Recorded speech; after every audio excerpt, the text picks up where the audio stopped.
Okay, Alita Army. Welcome to the Alita live stream of October the 17th, 2025. Ghost in the System, an Alita Battle Angel story, part 8, which I believe includes chapters 18 and 19, if I'm correct, where we discuss all things to do with the movie Alita Battle Angel, the source manga Gundam, and the greatly desired sequels. I'm your host, Creek Indian from Denver, Colorado, and with me and our, I guess, guest of honor is going to be Lee, and he's from Fountain, Colorado. How's it going, Lee? Oh, it's going pretty good. I had a quick question. Do you know if Maxie is going to make it or not?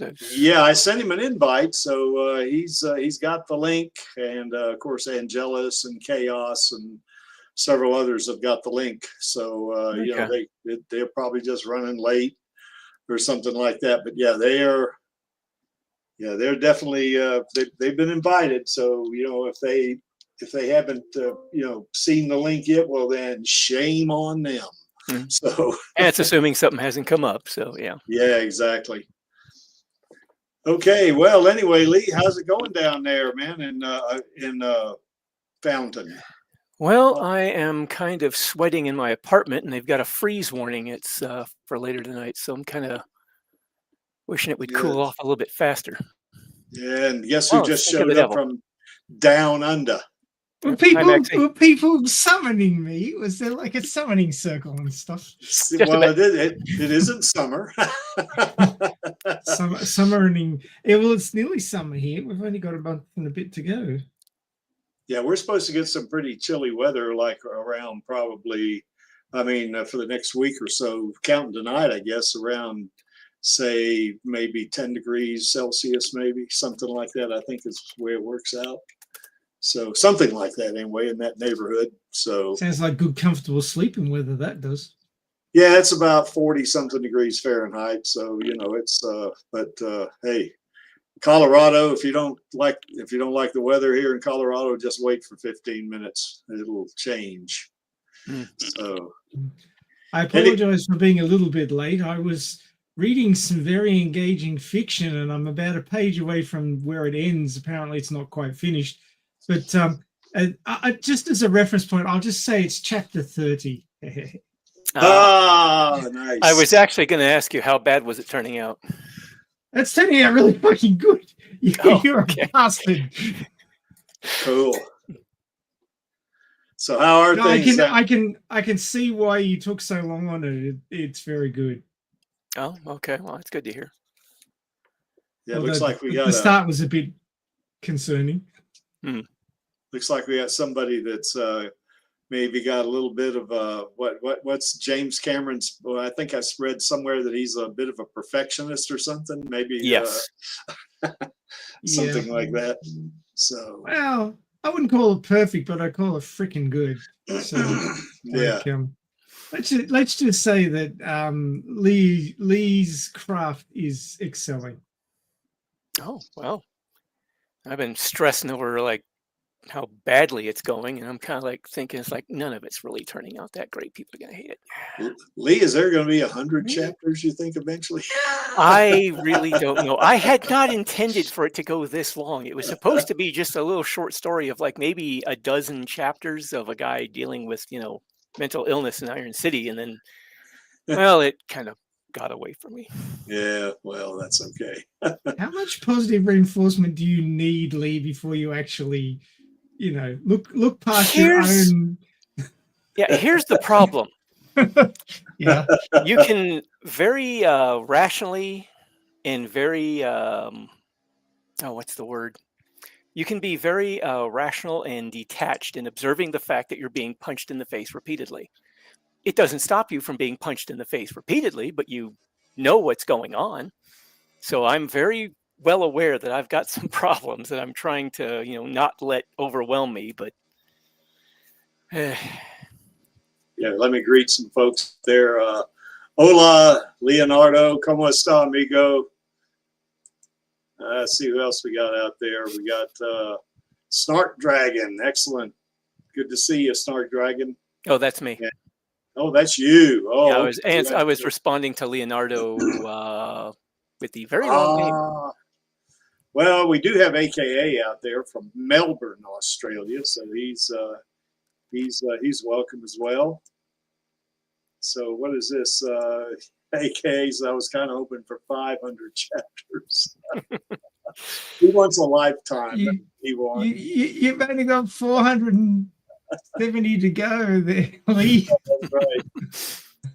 Just think, Lee, 470 chapters of Maxie bugging you to finish the chapter, and 470 chapters in which you're trying to get the creek to catch up.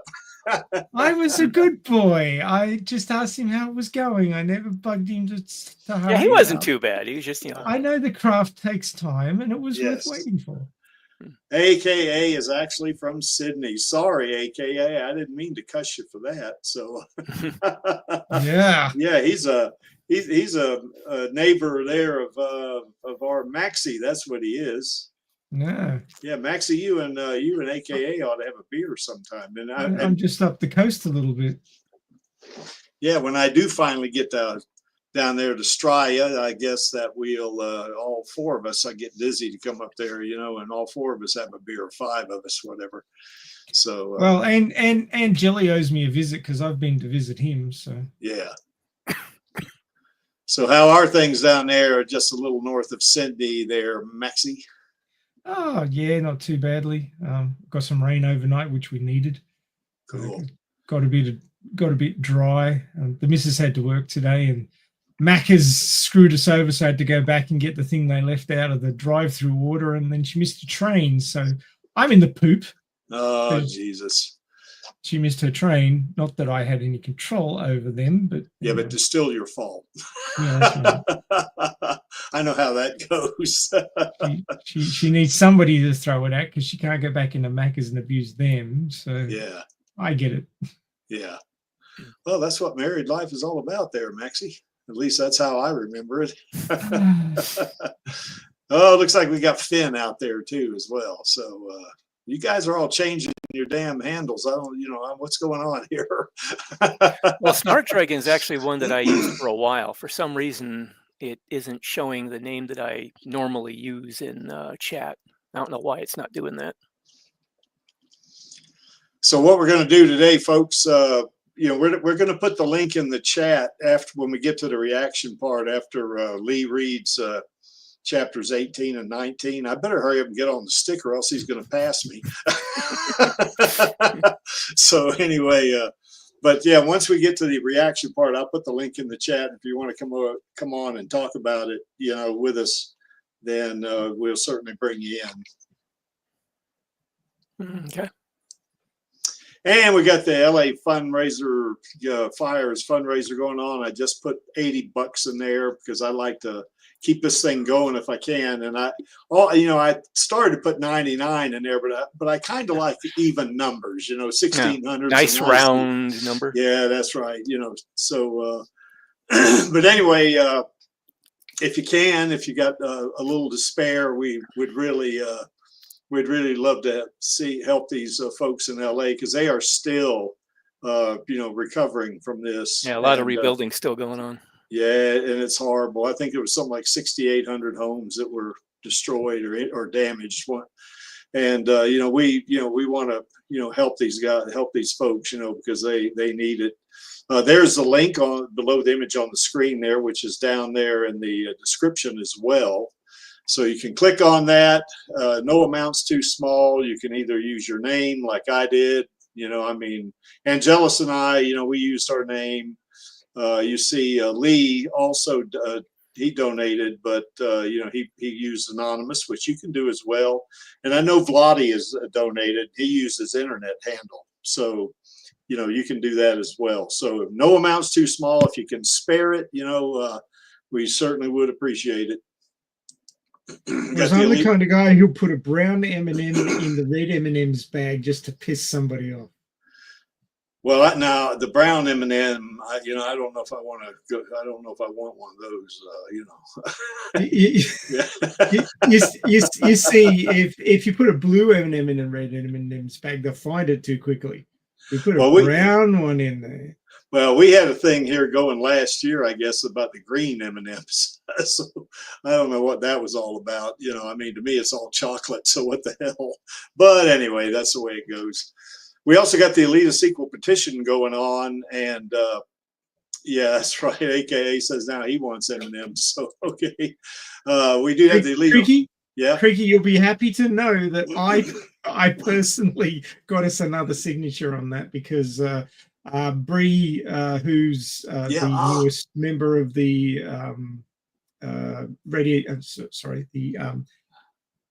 Science Fiction Remnant host group.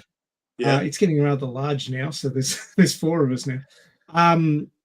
She hadn't watched Alita, so I gently nudged her in that direction. She finally watched it, and then I said, "Hey, there's a."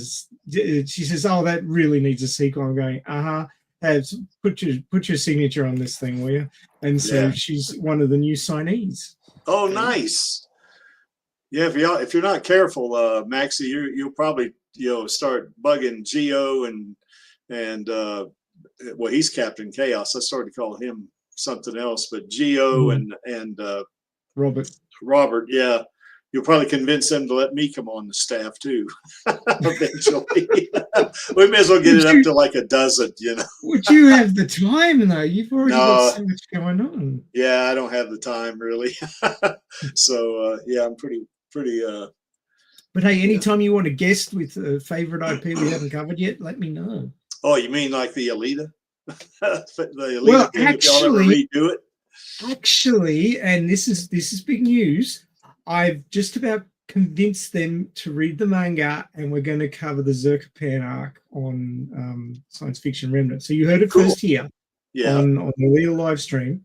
That in the coming months, there's going to be an episode on Gumu on Science Fiction Remnant. And if you want to come on for that one, like, you're very welcome. Yes, I would like to come on for that one. So okay, I'll let them know. Betcha.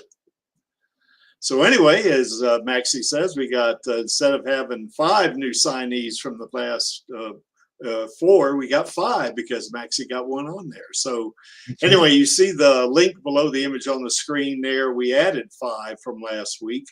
You click on it, takes you to the website. You enter your name and email address. You can specify that as being anonymous. And you can, donate some money to, promote it, but you don't have to. If you sign the petition, we'll be happy with that. But if you're concerned, that you don't want your name and your email address out there in the internet, then just after you sign it, then just specify that on the list you would be anonymous. That thing keeps chugging along every week. I mean, we add a few signatures every week. So, this is another way for us to, kind of remind Disney that, hey, there's a bunch of people that want a sequel. So, and you see, we do have a bunch of people that want a sequel. So that's, there it is. We do have Rosa's Queen Studios bus. And I know I keep bringing this up every week, but, Rosa knows we have it. And when she's ready for it, she'll let us know, and then we'll get this to her any way she wants. This is an expression of ours, the Elite Army, of our appreciation, admiration, and affection for our queen, because she's great. And last Friday, I guess, or if you're in the future like Maxie and Angelus, then it would be on Saturday. But we really had a great time, kind of watching and reviewing her interview with Collider, and that was really great, and there was a lot of things we pointed out, which was pretty cool, that she, gave us shout outs and, talked about, about Alita and how she wrote a treatment and all that. We loved that. So, anyway, for us, this is not a gift. This is an award. So if Rosa, if you ever hear this, don't be bashful. We'd love to get this to you any way you would like. We'll definitely do that. And we got the Alita Gaming Network going. And of course, if you do live streaming, you can put the link for the live stream you do in the network. Like Maxie does that for Radio Chaos. Chaos Nova does it as well when he does streams. We certainly have a channel for fan fiction. Lee and Maxie both have really good fanfics, and they've got their links for that in there.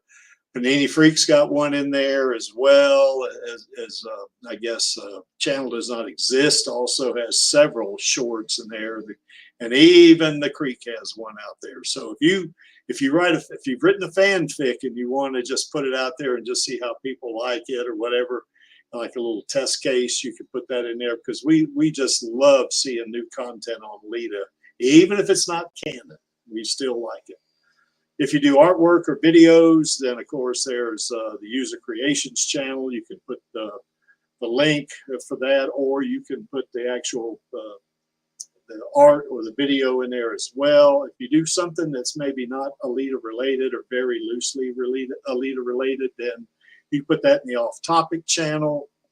We have 3 voice channels, which are kind of like a Microsoft Teams or a Zoom call or something like that. It's not on the internet in terms of being streamed. It'd just be, if you're in that voice channel with whoever you invite, it's just going to be you. That's and no one else.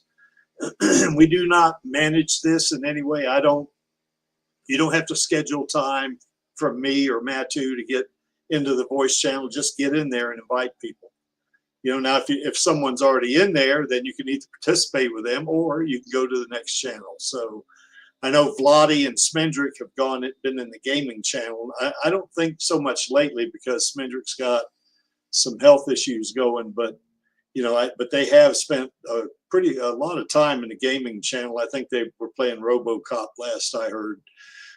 We also have a watch party channel, or 2 channels, and we've certainly watched Alita Battle Angel a couple of times, like on September the 9th. Certainly we watched Alita Battle Angel in the Watch Party channel. We've watched Good Crazy, and we've watched Chariot. We have watched Rose's Star Trek short, The Trouble with Edward. We've watched that 2 or 3 times, I think. And we've even watched some, videos that are, or movies that are similar to Alita in terms of like the Ghost in the Shell, both the movie and one of the anime episodes. We've even watched Rollerball in the Watch Party channel. So if you want to do a watch party, you don't need to get my permission to do it. Just get in there. You can promote it in the Watch Party text channel. Maybe you can upload some kind of thumbnail or a graphic or something like that, and tell everybody when you want to do the watch party, and then let them come on. You can do that. You don't need me to do this, okay? Although I do like to do watch parties as well. If you're not a member of the network, well, first of all, you just click on that link you see below our little Chibi Alita mascot.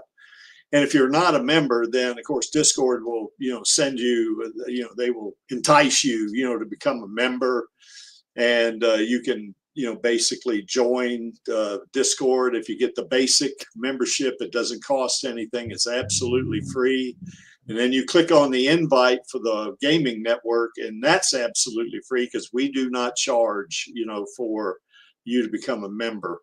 So you can, once you become a member, a lot of people will send you these little animated GIFs that are waving hi and all that stuff to you, and welcoming you to the network. And then you can just start doing just the stuff that we do on there in the network. We have a lot of fun with this. Folks have not, there's no inappropriate, content on there at all. Matu and I kind of keep an eye on that, but we really haven't had much of a, much problem. We haven't had any problem, actually, not just much. We haven't had any problem with that. So, because we're all just having fun with this. And north of Philadelphia, PA, we have Chaos, who just joined us. How's it going, Hi. Chaos? I won't be here for too long. I'm going to be playing some sports outside with the kids before it's totally dark. So yeah. Yeah, that's right. You fathers have to do stuff with your kids, don't you, Maxie and Chaos? Oh yeah. Yeah.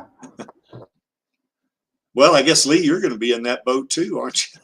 Well, Sorta. the kids I've helped raise, my stepsons, they're in their 20s, so Oh well, you don't. they're kind of on their doing their own thing now. Yeah. Oh yeah. You might have to go out to a sports bar and have a beer with them or something. Yeah. Well, Neither you one's know, into sports or I going don't to know. bars, so. I did go running around with my father a little bit when I was off summer, going to school, and then for a short while up between when I graduated and when I moved somewhere else to get work. Hi, Finn. How are you doing? And we got the. I mean, he was still. I'm just saying, he was still in decent condition to go running around, and we do our exercise routine of run for a while, then do the sets of the push-ups, crunches, and sit, and then go another little bit. So it was a while. We had these farm fields back where I lived, out in Missouri, and we did part of the bike trail, Katy Trail, Missouri too. Sometimes, not the whole thing because that thing's really long, but in Missouri, but part of it just to run around on it on the track area. Cool. Anyway, like I say, by the way, Chaos, if you have anything you want to promote, put that in the private chat. I'll show some of the clips. I'll get links to the clips from Gun of Martian Memory again, because apparently they're hard to find on YouTube, but I'll get them. They're clips from the game. They're a way that you've seen parts from the manga actually animated to some extent, even though it was 98, but it works. Yeah. Okay. So join us. We would love to have you. All right. Now for the moment we've all been waiting for, or moments. We'll turn this over to Lee. And Lee, you want to kind of give us a little bit of a setup from the last time, I guess, from chapter 17, I guess, just to get us caught up a little bit. Yeah, chapter 17, that was when Gerhard came down with an illness, so she was laid up sick. As a result, nobody was going to be at the clinic to watch Jason, who is wheelchair bound with one arm, so he's not exactly entirely capable. And so he had to go with Ito to his first motorball game, where he actually had a little bit of fun. Messed with a nosy reporter that was trying to dig up dirt on Alita, and actually sort of bonded with the group a bit more. And I think that's basically about it. Mm-hmm. Yeah, because we read 2.5 chapters last time, because chapter 16, where 515 was short. I was just going to say, I have it on Google Documents, what is going to be in that video I'm trying to work on, so you can read it if you want. Okay, let me put your... I'll link later, but okay, it's just going to be read only, but yeah, you can read what it is. It's mostly Chaos and the other characters in the story telling it to you in the first person. Okay. Okay. All right, Lee. Well, you got it. Okay. Unfortunately, I didn't get as much time to set up here ahead of time as I usually get. So let's see here. Play some elevator music, Creaky.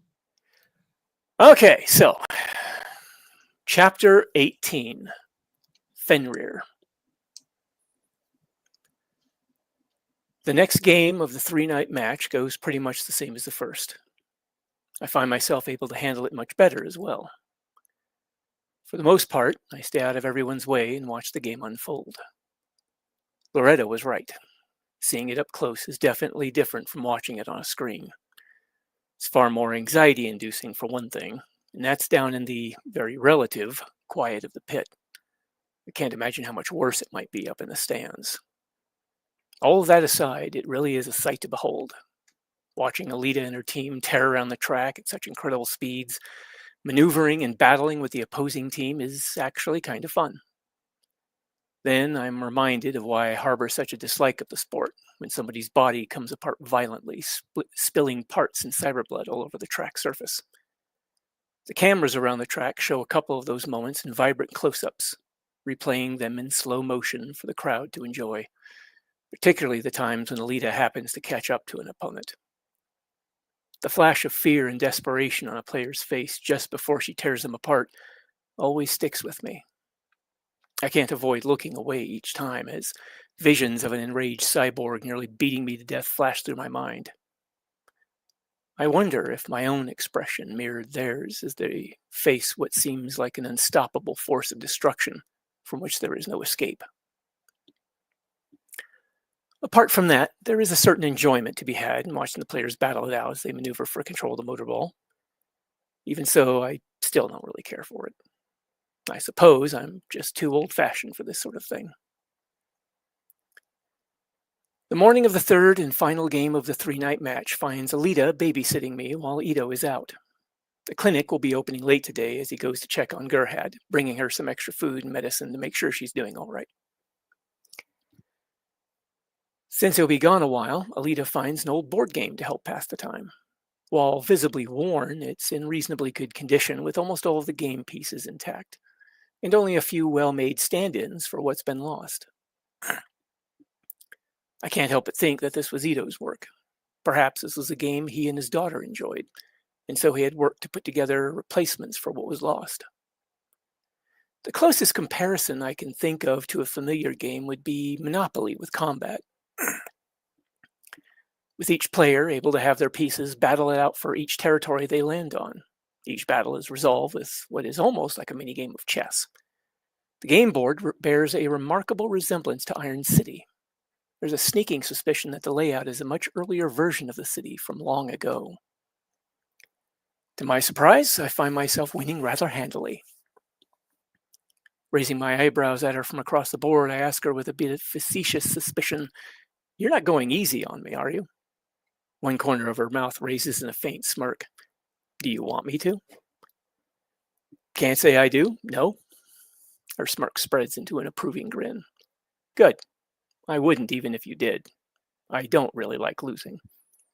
After giving her my best dubious but alarmed stare, she adds in a chiding manner, "I'm not going to flip the board or throw my tea at you. It is just a game. So no need to suddenly start going easy on me, got it?" "As you wish," I say with a shrugging tilt of my head. I roll the dice, land next to her piece, and we battle it out. I win. Deciding not to gloat, I just raise my eyebrows in surprise. "I have to admit, I didn't expect to do so well against you." "Well, board games are one thing," she says evenly with a hint of humor. "It would be a different story if this were hand-to-hand combat." Adopting a deadpan tone, I come back with, "I don't know about that. I bet if I run over your toes, you'll be singing a different tune." Behind her answering smirk, there's a challenging gleam in her eyes. Instead of the expected comeback, she asks, "Have you considered what you'll do when you leave here?" The hint of "when Ito gets you walking again" is heavy in her tone. Hiding my annoyance at the overly optimistic implication, I keep my reply humorous. Figure if the time comes when Ito doesn't need me around the clinic, I could just stick a couple push brooms in the front of this thing and hire myself out as a street cleaner. "No, seriously," she says with mild exasperation. No doubt unsatisfied with my refusing to follow along on her hypothetical future in which I have working legs. "Any plans as to what you'll do with yourself?" A slight frown and a shrug of my shoulders. "None whatsoever." I watch her take her turn. "Right now, I'm just trying to get through each day." My hand moves to my chest, my finger briefly tracing the outline of Alondra's soaring bird necklace hidden under my shirt. The flicker of her eyes focusing towards my hand shows she caught the brief movement. "Well, your work on that heat weapon was pretty good, and you did say you were a mechanic before. Maybe you could train to work on cybernetics." Heaving a sigh, I begin taking my turn around the board. At my age, the years it would take to learn the skills needed to be of any real use would see me too old to be of any use. To emphasize the point, I firmly set my game piece down with a loud clack. "You're younger than Ito. He's still working and doing quite a lot," she points out, gesturing at the clinic around us. Matter-of-factly, I counter, "Yeah, well, Ito's in a hell of a lot better shape than I am, probably due to living in a higher quality environment like Zalem. I am, at most, 15 years younger than Ito. I've got arthritis developing in what joints I have left, bones that are slowly deteriorating, A dismissive wave.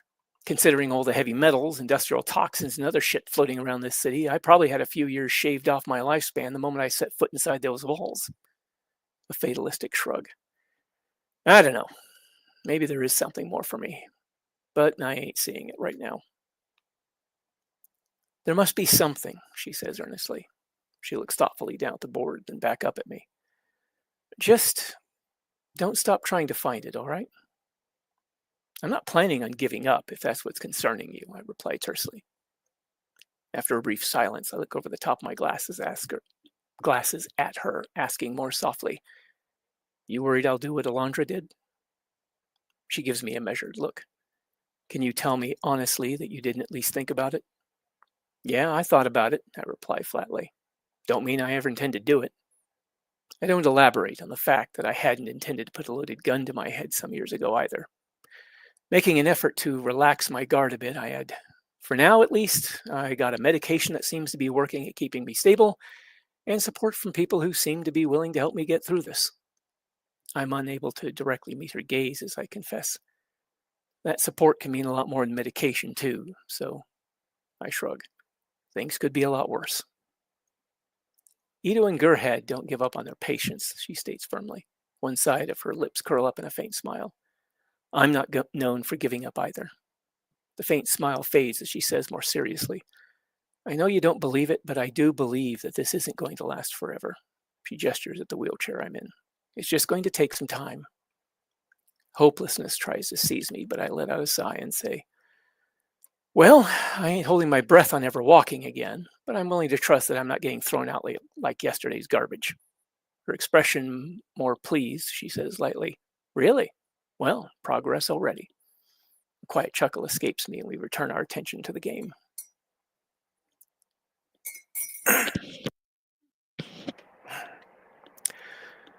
When Ito returns, he announces that Gerhard is doing much better and is ready to come back tomorrow, or the day after at the latest. I'm more relieved to hear it than I thought I might be. It hadn't occurred to me until hearing about her recovery from Ito that I realized I was a little afraid that somehow things would get worse.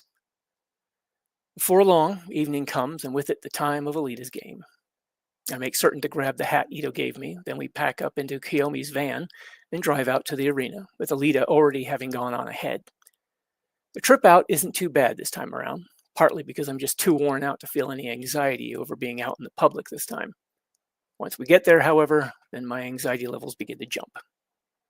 For this trip, Kiyomi had brought along some last-minute acquisitions for the team, packed into a couple small boxes that she bought off a salvage dealer before picking us up.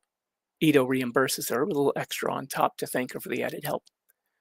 When Kiyomi drops Ito and I off at the service entrance, I offer to help carry one of the two boxes while Ito takes the other. He gladly loads me up with the second box, and we head in, making our way to the team's locker room. We enter to see the team is going over pre-game preparations before heading out onto the track, with Alita already in her motorball body. One of the mechanics, Jen, comes over to take a look at the parts Ito and I deliver. After I'm relieved of my cargo, Alita waves me over to the group of players gathered together. With some trepidation, I obey. When I roll over next to her, I can see that they're gathered around a low fold-out table upon which is a very large cousin of Ito's rocket hammer. This rocket hammer is currently in a semi-assembled state. The head, containing the business end, is sitting off to the side among a number of what look like various optional attachments. Each of these attachments is a variation of spike, chisel, and axe-like weapon options. Every attachment possesses a split several centimeters wide, running from the base out to the end as if to make way for the heat round's particle stream. So they're probably meant to be additional damage-dealing options to use alongside the shape charge round. Whatever the case, they certainly look like they could get the job done all on their own. Alita puts a hand lightly on my shoulder when I come to a stop next to her, as if presenting me to her team. I glance up at her questioningly, but it's her teammate Roman who speaks.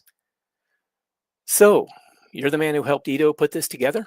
he asks somewhat jovially, the powerfully built hands of his motorball body idly toying with what I can now see as a 6-round magazine for the new hammer. A magazine of rocket propellant or heat rounds, I can't tell. Stunned by the unexpected question, I can only stare up at him owlishly as several answers and explanations try to come out at once. I respond brilliantly.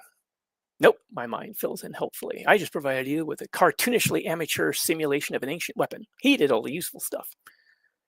Finally, my tongue finds its footing, and I answer vaguely. It was just something I read about a long time ago. Saza says with understated cheerfulness, well, wherever you got it from, if you can come up with other similar designs, you might have a real future in weapons engineering. Her currently helmetless face reveals youthful features that are at once sharp and delicate, topped by a mohawk of raven hair with a tail that looks to go down past her shoulders. I got the chance to use it myself earlier, she goes on somewhat exuberantly. That thing packs a hell of a punch. It blasted through almost a meter of concrete at the testing range and tore through a few layers of composite armor. Casting a glance at Ito standing nearby, I feel my eyebrows shoot up in surprise. He must have tweaked the hell out of that thing to get that kind of penetrating power. Granted, I have no idea what sort of composite armor they used it on, nor the thickness, but it sounds impressive nonetheless. And they sure seem happy with it. Ito steps forward and begins packing the parts of the hammer away, with Roman handing over the magazine he was playing with. I'll have it ready and waiting for you after the first contest, Ito tells him as he puts the parts into the wheeled storage crate. Confusion makes me momentarily forget my anxiety, and I look up at Roman. You aren't going to use it now? Roman shakes his statuesque head. Nope. I'm going to start off with my regular axe.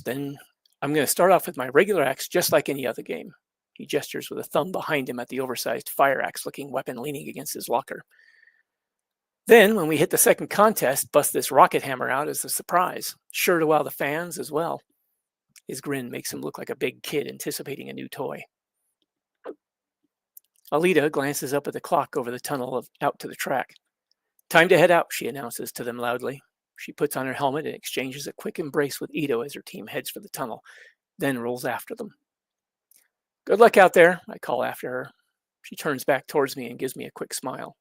A little more solemnly, I add, give him hell, Tiger. She nods, and her smile brightens for a moment before disappearing completely as she puts on her game face, a stern and steely-eyed expression. Then she glides over to her team, and they begin heading out towards the track. While I'm sitting there watching her go, Jen comes over and sets one of the boxes of parts in my lap. Here, she says breezily, make yourself useful. Then she picks up the other box and heads for the tunnel. Ida looks up from packing away the last of Roman's new weapon and calls out to her in annoyance. Jen! Though it's obvious she heard him, she continues to quickly walk away. He looks down at me with an exasperated expression and shrugs his arms. I look up at him and say with false cheer, I think she likes me. Pushing the joystick forward, I drive my wheelchair towards the tunnel. The irritation at Jen's attitude helps to burn away some of my anxiety, although in a way it also serves to elevate it. Ito and I head through the tunnel and make our way to the maintenance bays in the pit area, Ito pulling the wheeled case holding the new weapon. As we travel, Ito slows down till he's next to me. Dividing his attention between navigating the tunnel and speaking to me, he says, Didn't bother you, did it, her putting you in the spotlight like that? I know you weren't really happy about your idea being used like this. Waving his concern away with a gesture of my residual arm, I reply, Oh, no, it's fine. I meant what I said about it being yours to use as you see fit. Just wasn't expecting to be a center of attention like that. Well, she wanted you to know how much your gift meant by letting you hear some positive feedback from the others. What little feelings of irritation I had at being put on the spot like that vanish. In their place, I find myself feeling deeply touched at her gesture. Really? Well, I'm not sure what to say. You don't need to say anything, he replies pleasantly.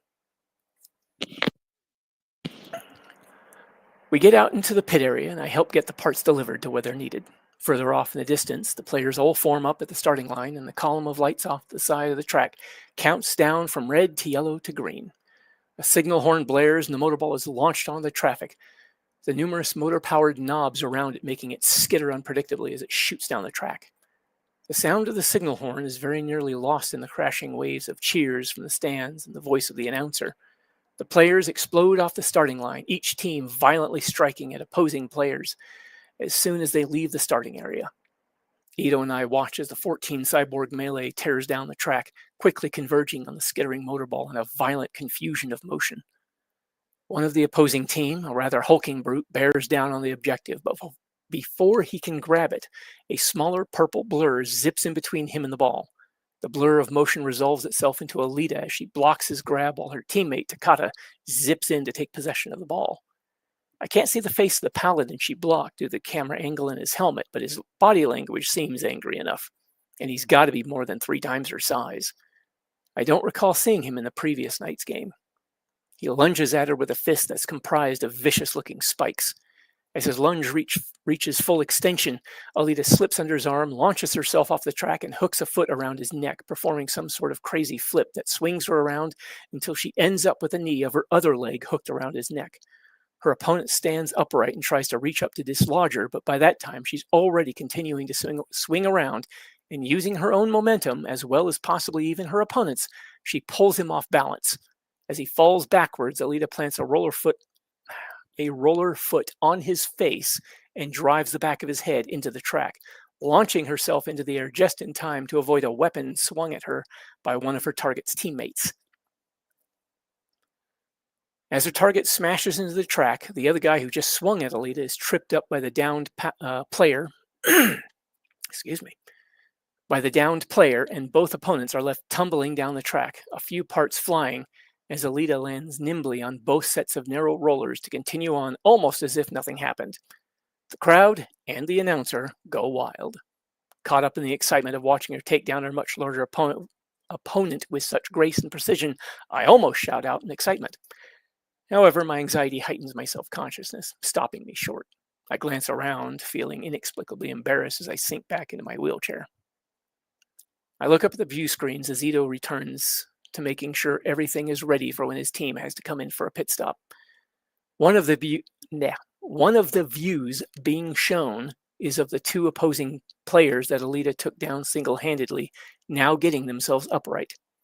As they get themselves underway to catch up to the rest, I now recognize the one Alita put her foot down on. "Hey, I think that's Crashlander," I comment offhandedly. Ito looks over at me. What? I gesture up at the screen showing the paladin I recognized. "That guy there. I think he's the one that came flying in off the track that other night. The one who went screaming through the air and crash landed not far from here after Alita took him apart." Lucas, who's in the next maintenance bay over, peeks over the low wall separating his bay from the one Ito and I are currently in. "Ah, yeah, that's Fenrir. He was out last game to the damage our angel did to him the first night." Ito nods.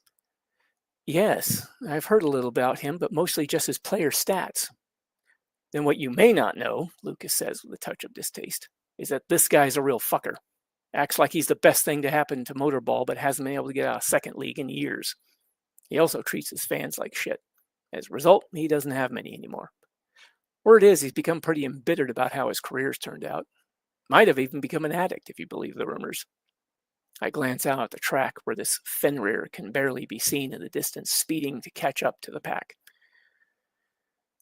"Well," I observe, "if he plans on pushing Alita, I don't see his fortunes changing anytime soon." Lucas shrugs lightly. "Yeah, well, he doesn't seem to think so. From what I hear, he's carrying quite a grudge after what she did to him last time." I wince inwardly at the likely stupidity of this Fenrir looking to pick a real fight with Alita. Considering how badly she dismantled him, he'll be carrying his head home in a duffel bag if he's not careful. "That is why Alita's a rising star, and that moron's on the verge of just being another burnout," Malcolm comments as he comes over to stand at the divider between the bay I'm in and the one Lucas is occupying. "He ain't the brightest, but he is a mean bastard, and good enough to be trouble." The lead mechanic glares up at the screens balefully. After a few seconds of watching the action unfold, Lucas and I go back to preparing for the arrival of damaged players. I just sit there, watching the 2 teams trade blows as well as possession of the motorball as they speed around the track. Malcolm abruptly turns to me. "You want to support Alita?" I look up at him, unsure of what he's getting at. Sure." I notice that Io has gone over to one of the other bays to check on things. In the most polite tone he's used with me thus far, Malcolm asks, "Then would you be willing to help out a bit?" Despite my surprise at his question, my answer is immediate. "What do you need?" "Could use an extra body willing to ferry parts between the bays if needed." I consider that for a moment. "You sure you won't get in trouble for that? Seeing as I'm not on the team in any way, it seems like a breach of some sort of regulation." Malcolm just grunts. Then he gestures at a line of alternating yellow and black that crosses the entry of each maintenance bay. Just stay on the other side of that line. It'll be fine. Second league ain't as strict as the championship league. You up for it or not? I don't even think twice. Absolutely. The thought of being useful, particularly as it applies to something so important to someone I've come to think of as a friend, is too good to pass up. On the other hand, it does add a few new worries, such as whether or not this is really okay with the officials and how badly am I likely to screw this up. I do my best to help the pit crew by delivering parts as they're needed, which turns out to be not very often, seeing as the pit crew keeps on top of that sort of thing really well. This has me wondering why Malcolm even made the offer, since I don't really seem to be needed. I'm tempted to put it down to him trying to be nice, but I have a hard time really believing that. Regardless, he made the offer, and I do my best.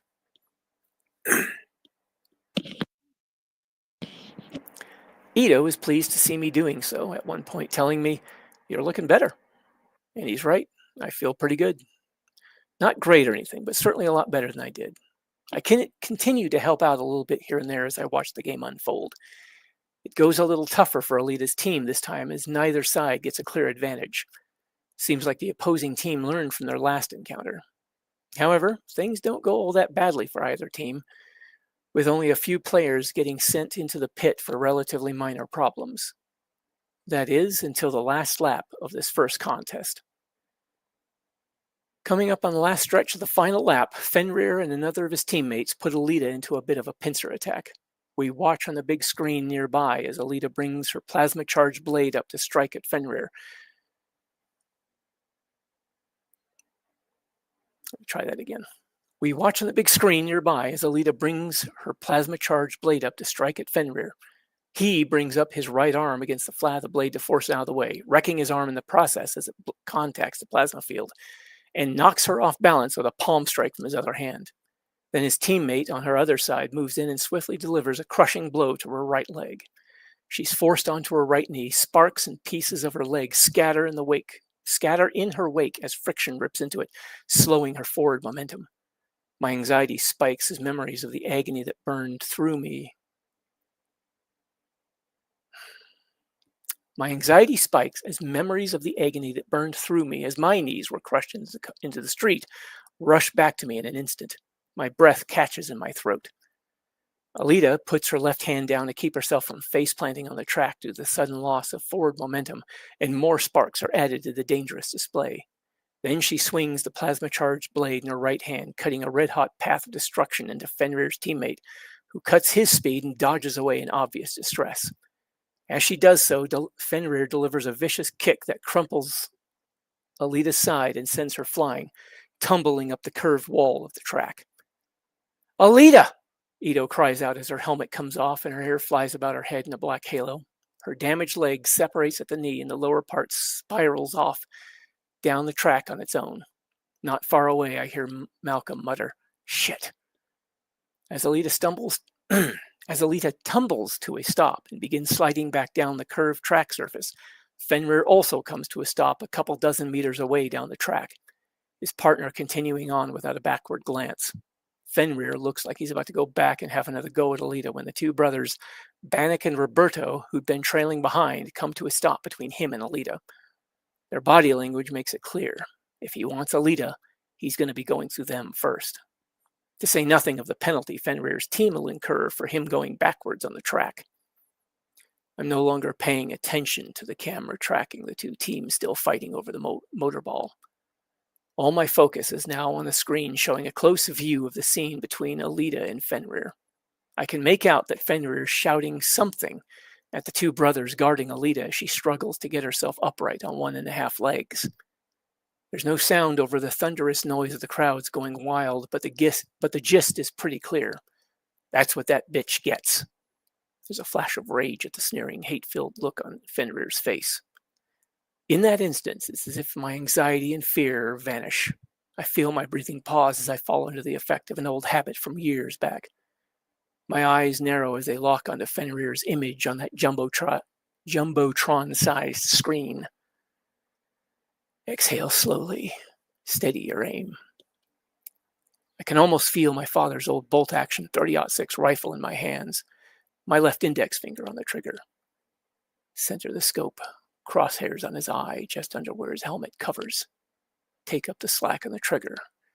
The rifle bucks from the recoil, sending the round downrange to rip into the target's face.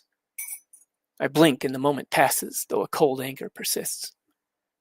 I look down at what remains of my left arm. I can almost feel my left hand for a second or so afterwards, clenched into a fist. I quickly look back up and become aware of the hustle of activity around me as the pit crew is rushing to prepare for the arrival of more seriously damaged team members. Bannock and Roberto reluctantly turn and continue on at Alita's urging, since they're still functional enough to complete their lap, and salvage teams are dispatched to recover Alita and the parts of her body left scattered on the track, as well as the parts that Fenrir and his teammate left behind. As Alita is brought in towards the pit area, her team crosses the finish line with a motorball, scoring one more point to put them just ahead of Fenrir's team as this first contest comes to an end. Jen and Lucas call me over to help get some parts to where they're needed. I do so as quickly as possible, trying to do what little I can to make sure they're able to prepare for the team's arrival.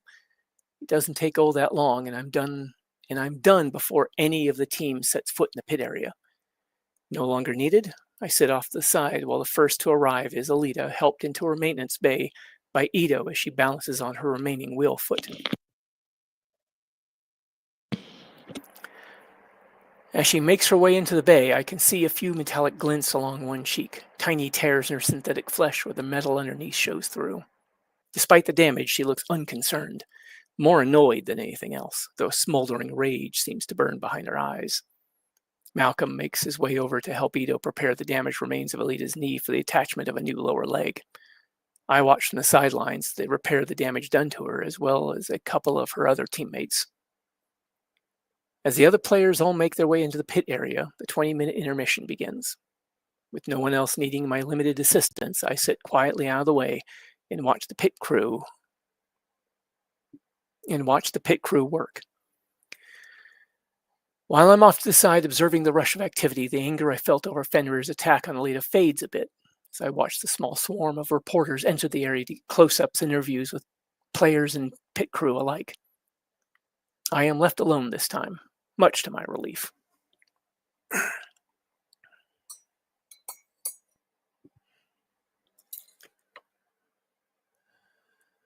In the back of my head, that voice taunts me. You imagined you could be of some use in helping her? Because that's all you're capable of doing, imagining. You're not really good for much else, are you? I glance up at the giant screen nearby, this time showing Fenrir's attack on Alita from a different angle. From this direction, the camera shows Alita struggling upright, still holding her sword tightly. The expression on her face, one of intense determination and anger. Even in that state, she looked ready to take Fenrir on. I glance over in the direction of Alita's maintenance bay where her damage is being repaired. Considering expressing concern for her safety, that poisonous voice whispers. Or maybe thinking you should be supportive in some way. And what sort of support can an ineffectual weakling such as yourself provide that would be of any value whatsoever?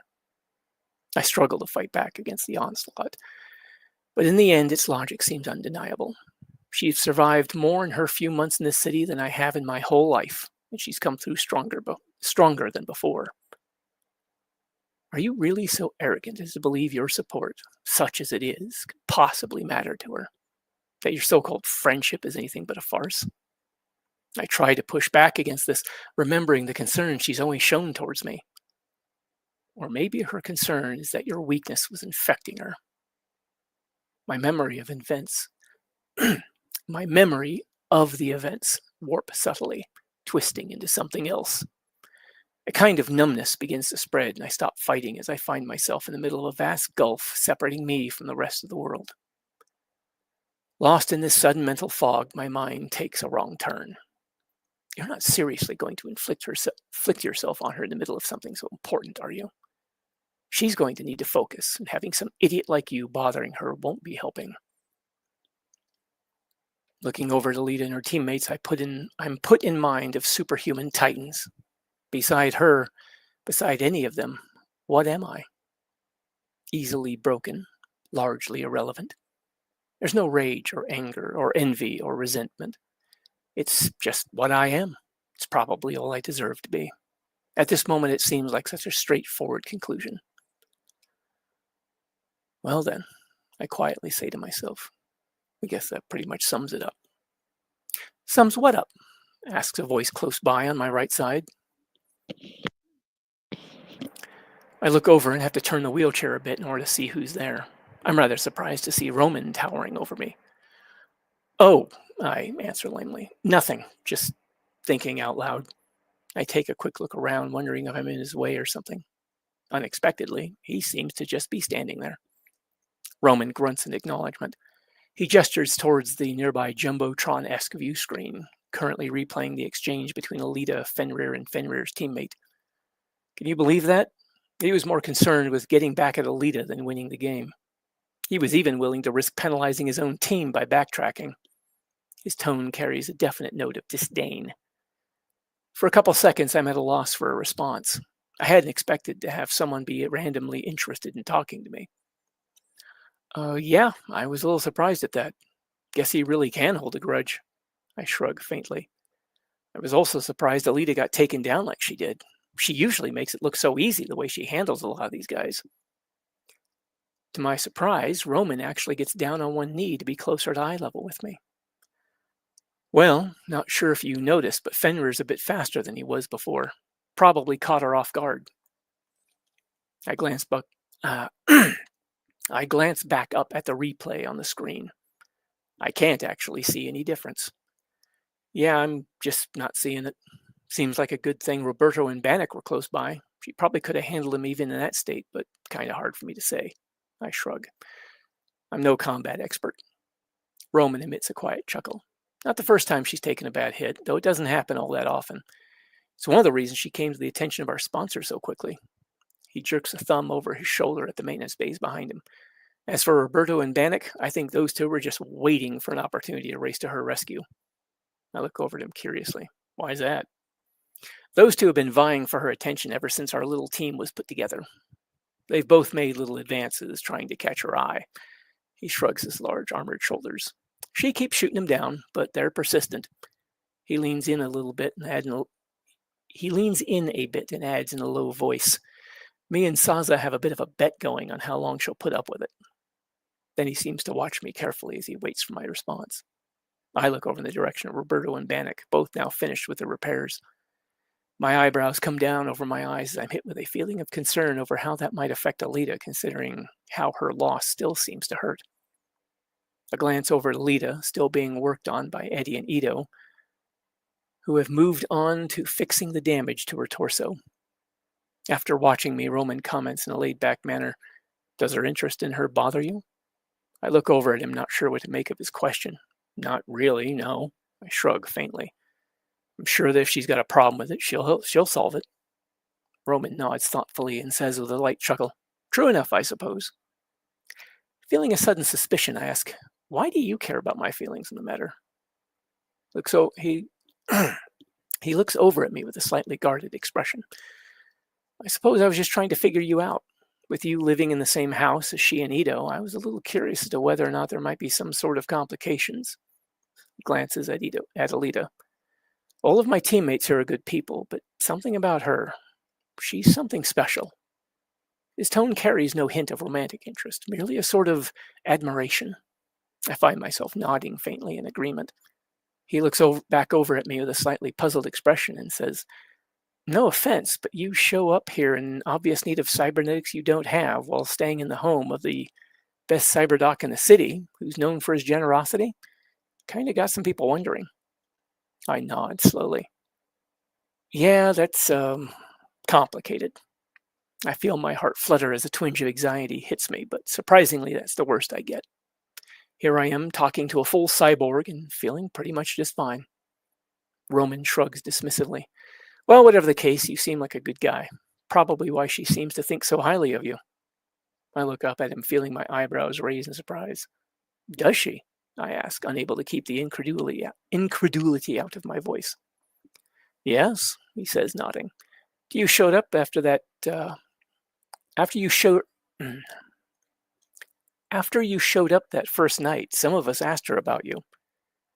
She told us how you lost your limbs, Getting yourself involved in something dangerous like that? He looks over at Alita thoughtfully. She thought that was something else, stepping up like you did when no one else would. He smiles wryly and chuckles. After hearing that, Roberto and Bannock started talking about going out and trying to find little acts of heroism they could do, no doubt hoping to impress her in some way. Seriously? I ask with a disbelieving chuckle. I certainly find the idea kind of funny, but there's also a sickening feeling. I can't help but feel nausea and remembered agony as his comment brings up memories of the attack. Doesn't really strike me as the brightest of ideas, I say. The humor quickly drains out of me. For no discernible reason, I add, I have to wonder, would she think so highly of me? Would she think so highly of me if she knew how terrified I was when I did it? Roman looks thoughtful for a moment before answering. She's pretty fearless herself, but that doesn't mean she's going to think less of you just because you felt fear in the face of life-threatening danger. Roman's quiet for a moment, then he says in a low voice, looks like she's about fixed up. Maybe you should go over and show her some support. Let her know you're rooting for her, you know? I look over towards Alita's maintenance bay, feeling unfocused and lightly dazed. Yeah, I guess I should, huh? I can see the steely determination on her face as she's talking with Malcolm. No hint of fear. When she looks in my direction, she flashes a quick smile and gives a little wave. Seeing that Roman's right next to me, she was probably smiling and waving at him, but I figure it couldn't hurt to return the gesture regardless. Then she returns to whatever it was she was discussing with the lead mechanic while he's finishing up on her damaged side. I glance back up at the big view screen, showing one last replay of Alita getting kicked in the side and sent tumbling up the side of the track. Mind if I ask you a question? I quietly ask Roman. Sure. I slightly narrow my eyes at the image on the view screen. Is Fenrir going to be the first one to get an up-close look at that new rocket hammer of yours? Roman smiles coldly, his eyes holding the same sort of intensity I've seen in Alita's. If I have anything to say about it, you can bet on it. He stands up. Well, intermission's almost over.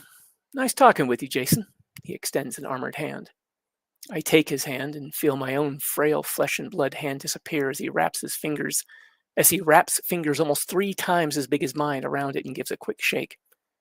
There's a moment of vertigo and a flash of panic as I imagine his hand crushing mine to bloody pulp in an instant, feeling the bones ground into splinters. He lets go and heads back towards the rest of his team, gliding on the heavy-duty wheels that make up his motive system. I take a deep breath and let it out shakily. No significant reaction until I shook his hand. Not bad, I think. Then I turn my wheelchair toward Alita's bay and head over, stopping when I'm a little ways off to keep from getting in anyone's way, as there's still some rush of activity. Roman grabs Ito's attention, and the two of them head off to the side where Ito opens up the wheeled crate and pulls out parts of the massive rocket hammer, handing them off to Roman, who begins carefully assembling it. I can barely make out Ito mentioning some adjustments he made. By this time, Malcolm's already headed off to one of the other bays to check on something, which means Alita's repairs are complete. She steps off her maintenance stand and is immediately accosted by Roberto and Bannock, who've been hovering nearby. I wait patiently as I listen to the two of them fawn over Alita like a couple of love-struck teenagers. I can't help but smile to myself as they fall all over themselves, trying to one-up each other in her eyes. She is, to no real surprise of my own, grateful for their help out on the track, but otherwise unmoved by their overtures. After a few exchanges, Alita makes it clear to them that she and they need to get ready for the next 10-lap contest. They finally begin making their way over to their own bays for some last-minute adjustments while she glides over to me.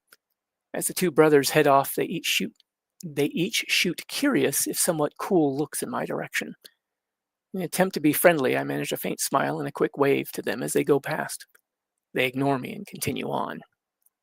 As Alita pulls up to a stop next to me, I comment somewhat humorously, I don't think they like me very much.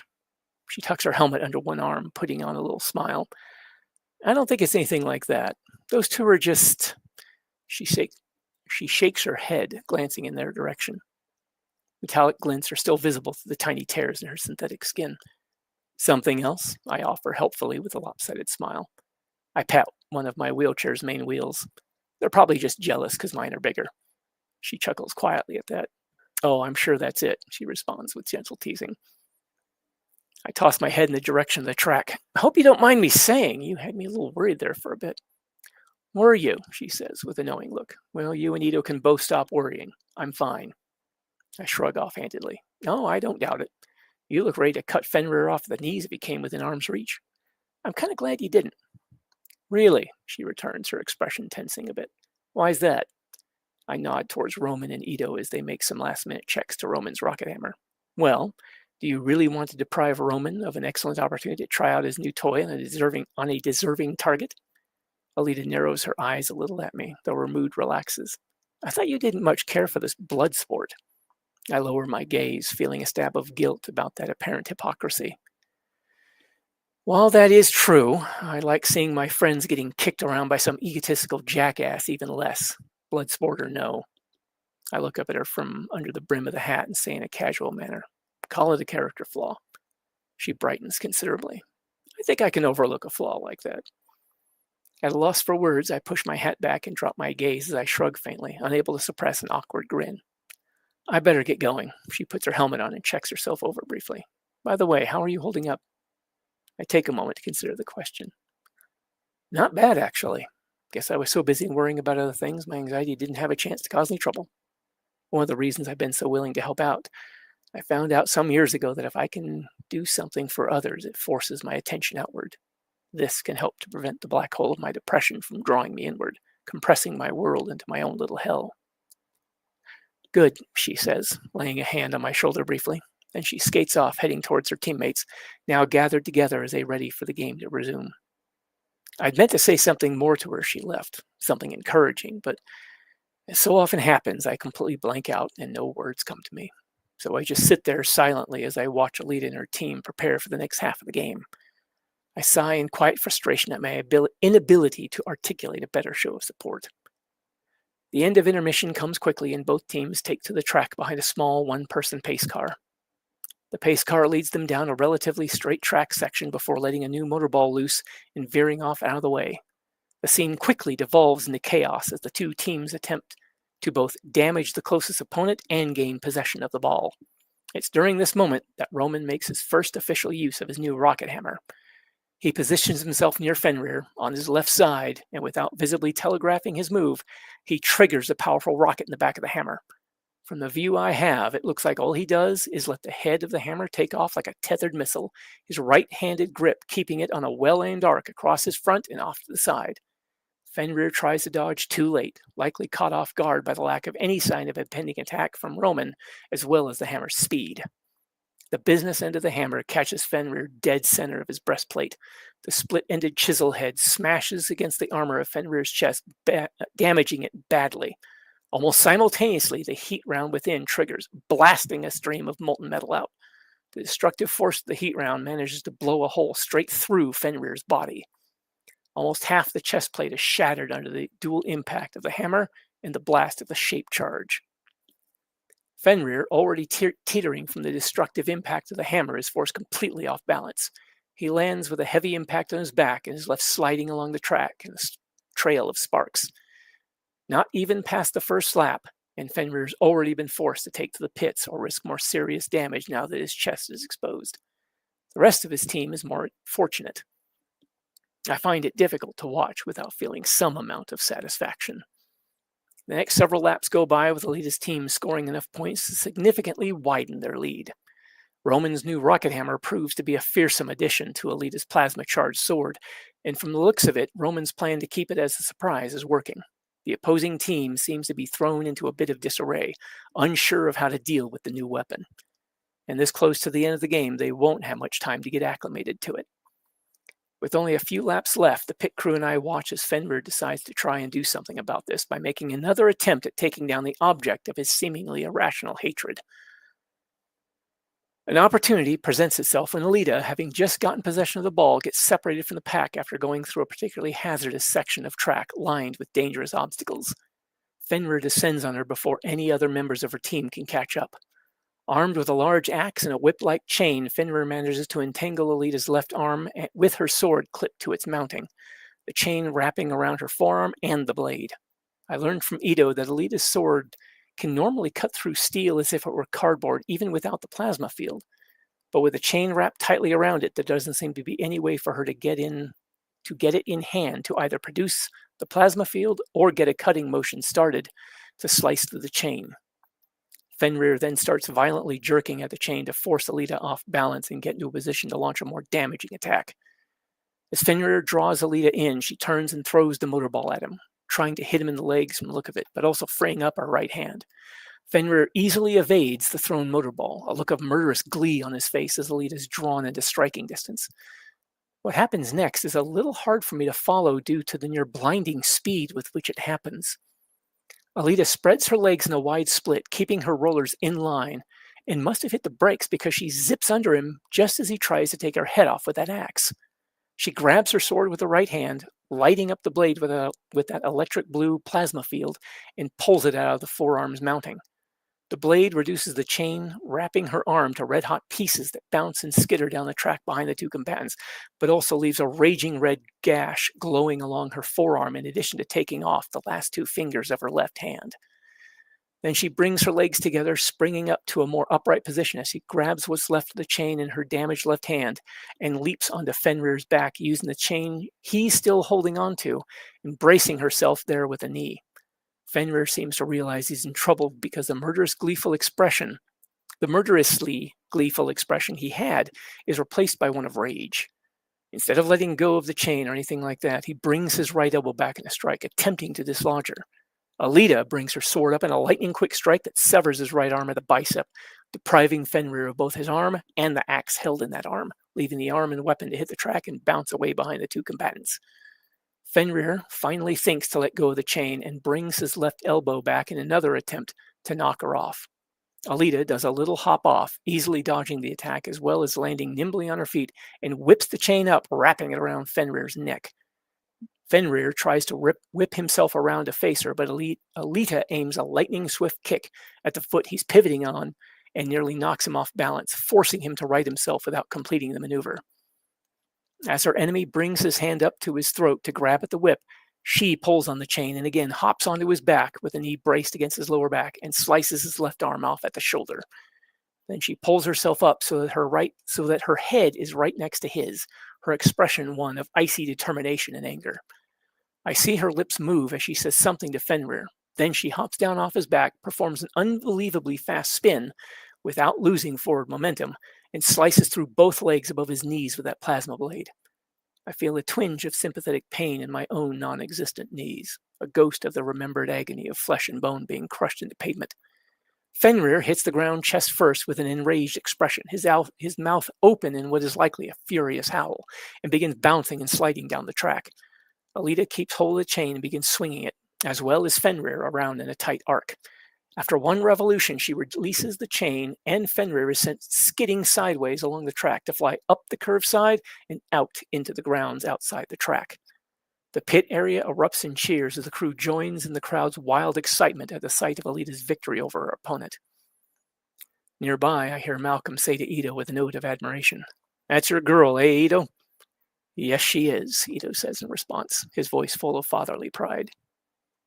As I'm only able to watch all this on the view screen, I have no idea where Fenrir actually landed. All the action was on the section of track that's on the opposite side of the huge central column in the middle of the pit area. I release a pent-up breath, exhaling in relief as I watch the rest of her team catch up to rejoin her. That whole fight took maybe 5 seconds, tops. I've been so focused on Alita's battle with Fenrir that I only just now see that Saza has possession of the ball, with Takata running interference with his great sword-sized katana. After being beaten down yet again by Alita, there's no sign of Fenrir. From what I overhear from the pit crew, the damage Alita inflicted on him was too great to be repaired anytime soon.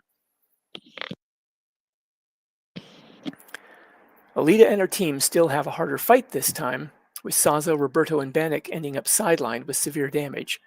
Even so, they managed to cut down the other team's numbers even more while still keeping ahead in points. By the end of the game, Alita's team has won rather handily.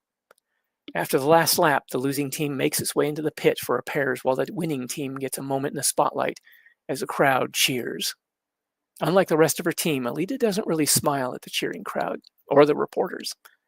The others have that elated look that comes from achieving a hard-fought victory. Alita merely looks satisfied with the outcome. For the first time, I'm reminded that for her, this isn't just about winning. It's about protecting the people she cares about from a madman with entirely too much power over other people's lives. It's about taking the fight to an enemy that is, for now, out of her reach.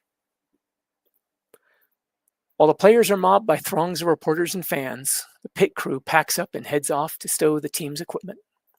Citing my slower movement speed, I'm told to wait in the locker room while Ito and the team of mechanics hurriedly carry everything out to the team's truck, where the rest of their equipment and spare parts are stored between games. By the time they're done, the players show up having gotten through the horde of fans and reporters. Then they get down to the business of switching each cyborg's core back to their street body. The atmosphere in the locker room is celebratory, with the players and mechanics talking and joking as the work quickly progresses. Feeling drained and a bit out of it, I sit and listen to the others talk excitedly about the game while waiting for Alita to change back into her everyday body. If you can even call a highly advanced nanotech-based weapon with the capability to project powerful arc plasma an everyday anything. She had insisted that the others be taken care of first, so she's last in line. As I'm sitting there trying to wind down, a well-crafted metal hand holding a bottle comes into view. Looking up, I see Roman, back in his street body, holding out a drink of some sort. His features lit up in a friendly grin. He tells me, "Go ahead, you help at tonight's win after all." Thanks, I say, uncertain of the truth of that statement. After all, I wasn't the one out there taking the hits. The drink turns out to be some kind of beer. Not bad, but I've never been much of a beer drinker. Still, I drink it to be polite. "So, having seen a few games up close, what do you think?" Lucas asks me, the slight reddening in his cheeks indicating he's already downed a few. After casting about for a decent response, the best I come up with is, "It's interesting." Lucas's expression becomes incredulous. "Interesting? Just interesting? Come on, you've got to have more than that, especially after tonight's game. The adrenaline, the roar of the crowd, the electricity in the air." Having finished with changing out the cyber cores he was tasked with, he's sitting with Saza, the two of them going over tonight's win. With a faint shrug, I respond apologetically, "It's just not my thing. Sorry." "Ah," he scoffs, "you just don't know what you're missing." Saza looks at Lucas sideways, the bottle she's taking a pull from partly hiding an amused smirk. When done, she says to me with a half grin, "Maybe if you got a more up-close taste of it, you might feel differently. It's a whole nother game when you're out on that track. The rush, the speed, the feeling of freedom." Silently, my brain fills in. The smashing, the screaming, the bleeding. Smiling politely, I nod. "Oh, I don't doubt it. I'm way too old and way too tired to argue the matter with a bunch of tipsy motorballers." It's about then that Alita shows up, back in her berserker body with Ito in tow. She converses with the others for a bit, and they try to convince her to stay and celebrate for a while longer, but she firmly turns them down. For some reason, Roberto and Bannock give me a rather mean look after that, like it's my fault she's not staying. We head out and meet up with Kiyomi for the ride home. Alita and Ito both join me in the cargo area. I spend the trip back to the clinic in silence, except to respond when Ito makes an occasional comment about the events of the night's game. Alita is in an even less talkative mood than I am, seemingly lost in her own world. The feeling in the cargo area is as if tonight's victory never even happened. After a while, she leans her head on Ito's shoulder and closes her eyes. Despite their company, I feel withdrawn and alone, turning my attention to a dark corner of the van. Once we get to the clinic, we all head inside. Overall, it was a relatively good night, but now I feel like a stranger again. "Well, I'm going to head to bed," I tell the others. To Alita, I say, "Congratulations on another win." I manage to put on a smile. It feels entirely too fake. "Thanks," Alita says warmly. "You sure you want to turn in now?" "Yeah, I'm pretty beat," I say, rubbing at my eyes. Not untrue, as I'm feeling suddenly exhausted. I trade farewells with Ito and Kiyomi before retreating upstairs to my room, leaving the three of them to celebrate another step closer to the championships. I wanted to stay longer and visit, but I feel something deep in the back of my mind telling me, "You don't belong here." It's almost overpowering. End of chapter.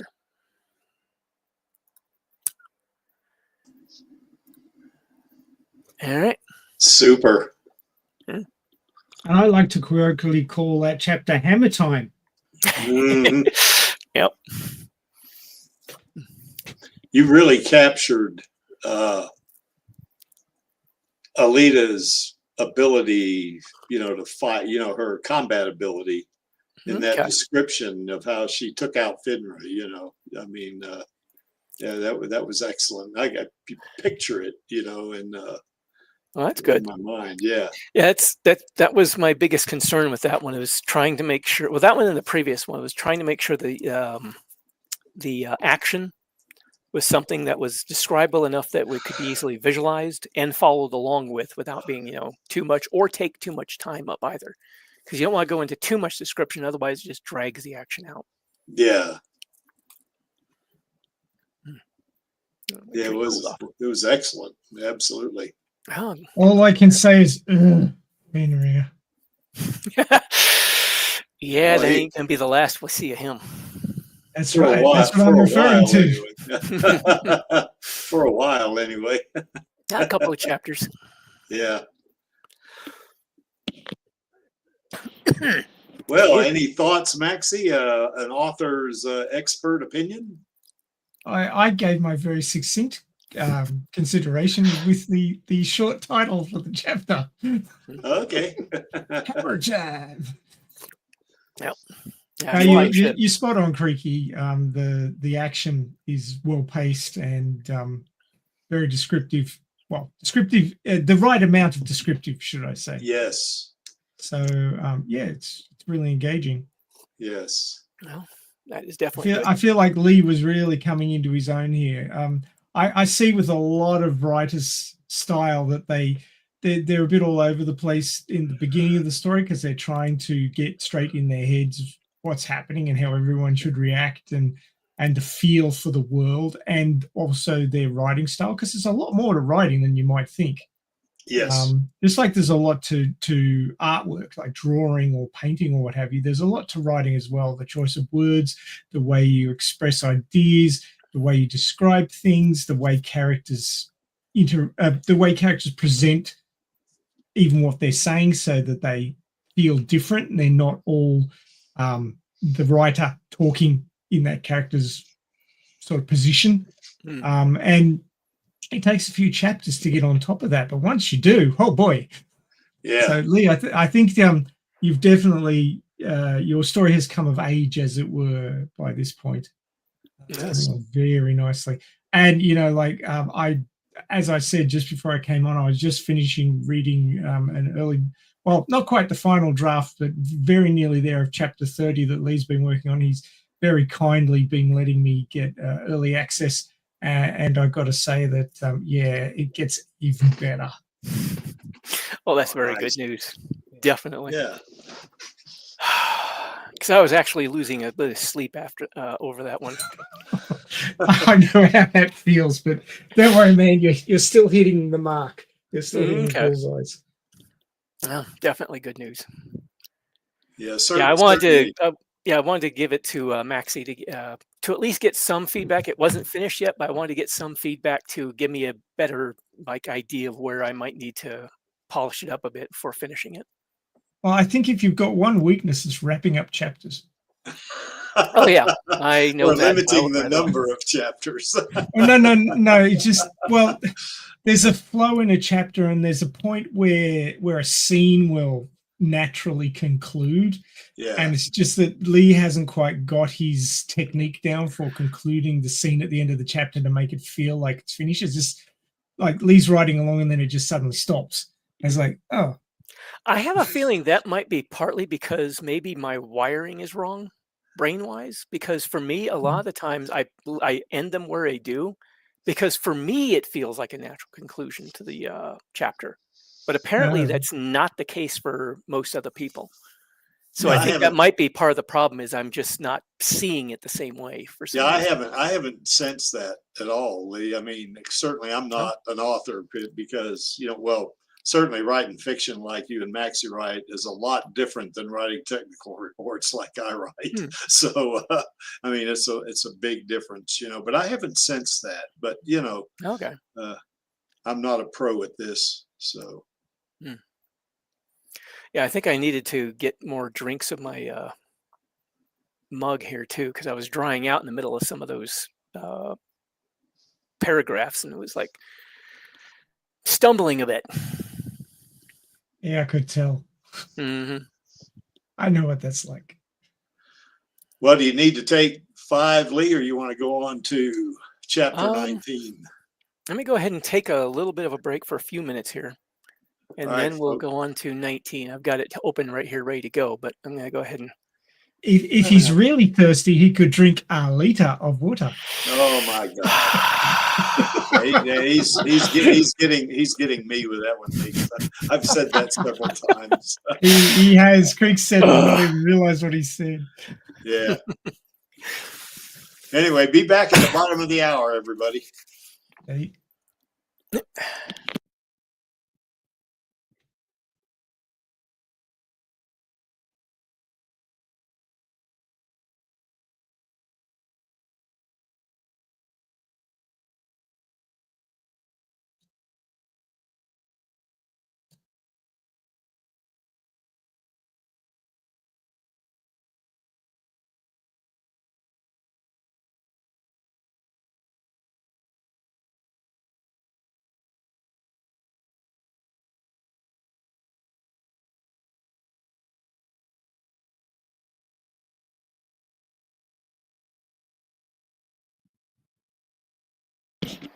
Okay, so I'm just going to heat up some water for another drink. Try and keep my voice from cracking too much.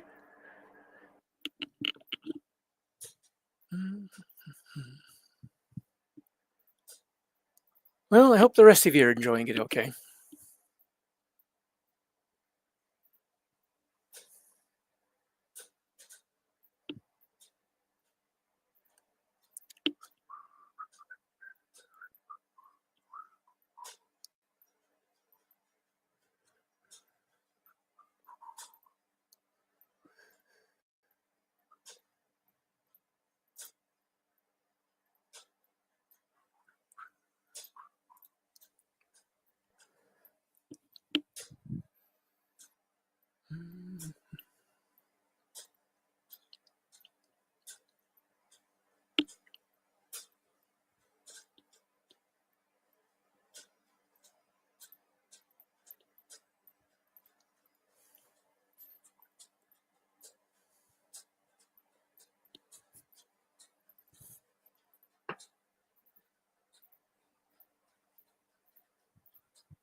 That is probably something I should have mentioned in the recap, was Jason dealing with the suicide of somebody he had met.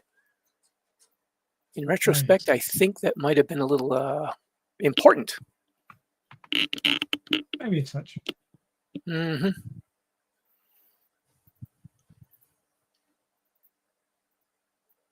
Oh wait, no, that was no, that was the one previous to that. Motorball was the one I ended on because I didn't want to end on that chapter. That's right. So it wasn't quite necessary for the recap, I guess. Well, the creek is back, so if you... Well, I'm just waiting for my water to heat up. I wanted to warm up another drink so I could have something to sip on, so I don't, so my voice try to help keep my voice from cracking. Yeah. I heat up some water, put a little bit of honey and a cough drop in it to make something that helps soothe it. Hopefully it won't take too long here.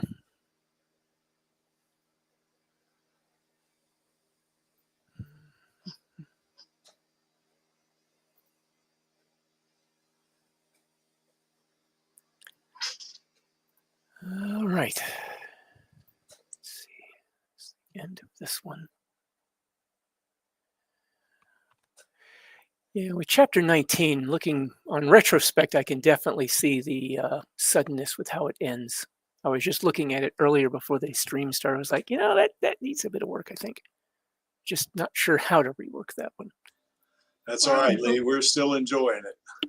That's good. Everybody has their own style for wrapping up a scene or a chapter, but I tend to, if I can go into the thoughts of the character, I definitely do that, and they you know, considering the situation as I'm wrapping it up, and that kind of gives it a nice little sort of tied up with a bow kind of feeling. Okay. I mean, there's as many ways to concretely tie up the end of a chapter as there are books out there. So Okay. just got to find a style that resonates with people so that they can recognize that it's the end of a chapter.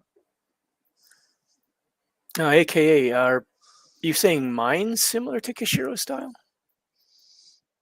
I tell you, the way that description went of Alita taking out Fenrir, I mean, yeah, I mean that you captured the action very well. I mean, I could just picture the, you know, any kind of images, you know, that might invoke. It was very Kishiro-ish, you know. Oh, well, thank you. High praise, I think. Oh, my water's done. I'll be right back.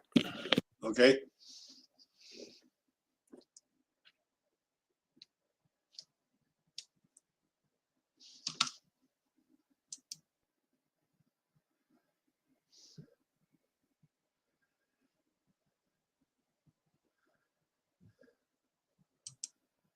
Yeah, I guess that's right, AKA.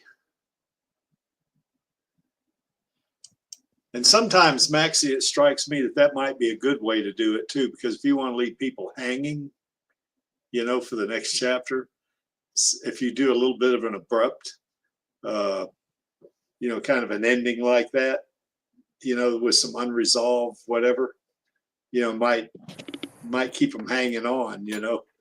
It might also depend on the context of the chapter too. Yeah, I mean, some chapters might lend themselves better to kind of a sort of a semi cliffhanger ending or something. Maybe it depends. Yes. It seems.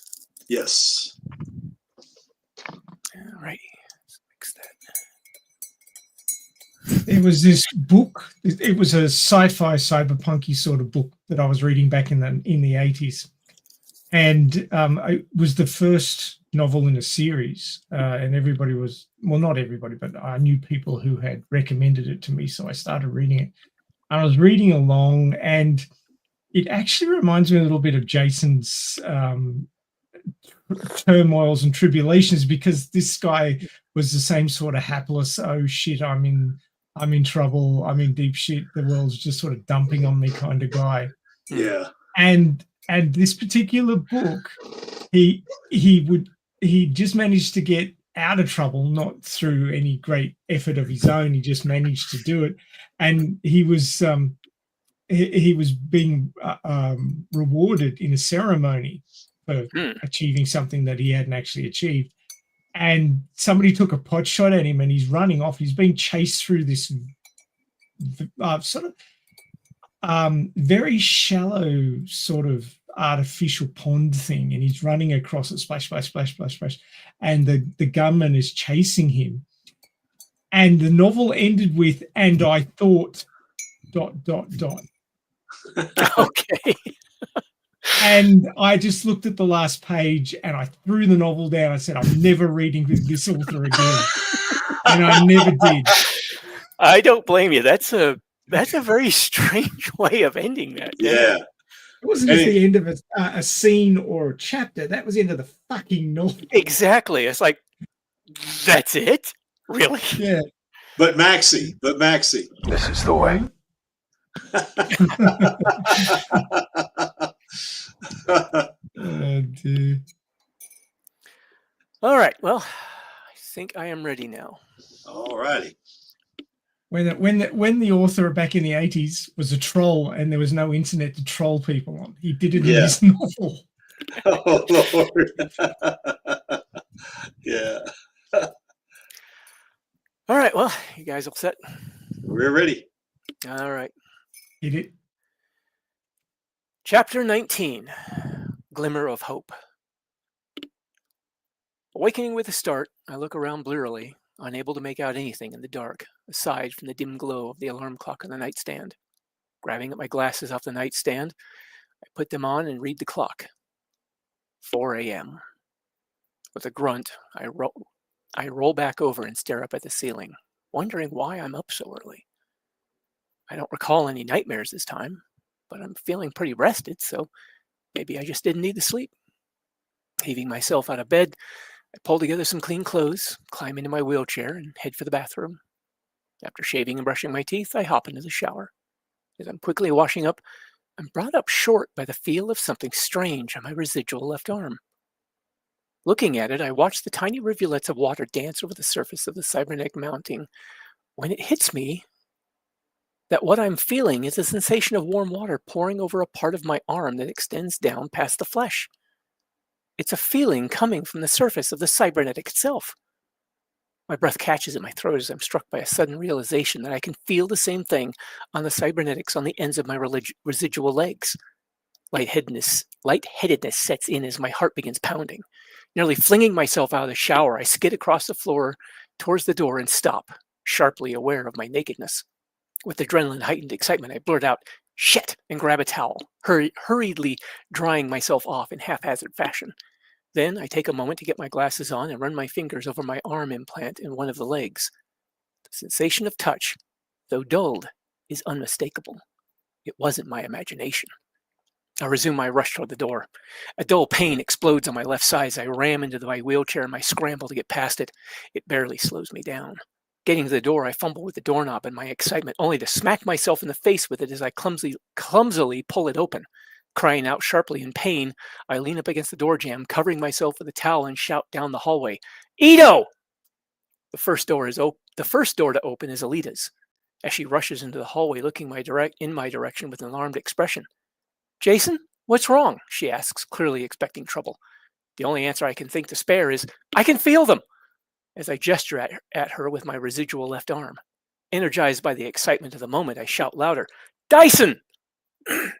As Alita stands there staring at me in confusion, Ito's bedroom door finally opens and a haggard-looking Dr. Ito appears. There's a twinge of guilt that I didn't wait till he was up to let him know about this. Before he can say anything, I call out to him, "I can feel my implants!" Alita's confusion instantly vanishes, as does Ito's bleariness, and both of them rush over to me. Once they reach me, Alita steps aside to allow Ito room to crouch next to me. He gently takes hold of my arm implant and begins applying pressure to various points around it. Can you feel this?" he asks. With an excited nod, I reply, "Yes!" Ito makes a closer visual examination of the implant, then applies pressure to the surface of each leg implant with the tips of his fingers, checking for feeling with them as well. Satisfied that I'm not imagining the sensations, he gestures to Alita in my wheelchair. "Get him downstairs." Then he rushes off towards the stairs. As Alita unceremoniously puts her hands under my arms and lifts me up, I yelp and barely manage to keep my towel on as I cry out, "Hold on, let me get my pants." "They can wait," she interrupts with a rush as she gently dumps me into my wheelchair and begins quickly pushing me towards the elevator.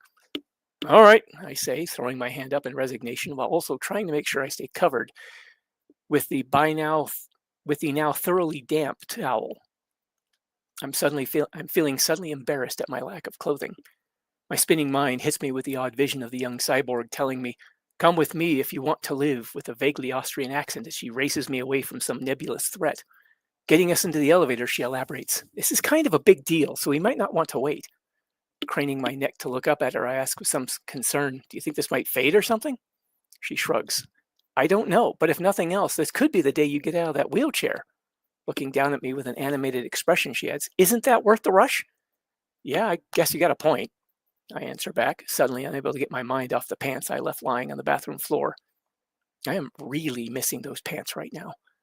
Still, my concern over my modesty is eclipsed by the prospect of working limbs and getting out of this damned wheelchair. Once we arrive at the ground floor, Alita flings open the gate and rushes me out of the elevator at a pace a little faster than what the chair's electric motor could manage, towards the waiting examination table that Ito has already started preparing. As soon as I'm in the pool of illumination cast by the overhead surgery lights, he does a double take. Looking slightly aghast at his adopted daughter, he says, "Alita, I didn't mean to drag him down here naked." She replies firmly, "Well, I didn't think you wanted to waste any time. There's no one here to see him anyway." "There's you two," I comment dryly. "You have a perfectly good towel," she retorts. "Besides, it's not as if we're strangers." As she takes me under the arms again to lift me onto the table, I shoot back, "It doesn't mean I want to be naked in front of you." Settling me on the table, she fires back. You didn't seem all that worried about modesty when Gerhard helped you in the shower. She's a nurse, I reply irately, the excitement and adrenaline ramping up my emotions. Gesturing with my amputated arm, I add somewhat indignantly.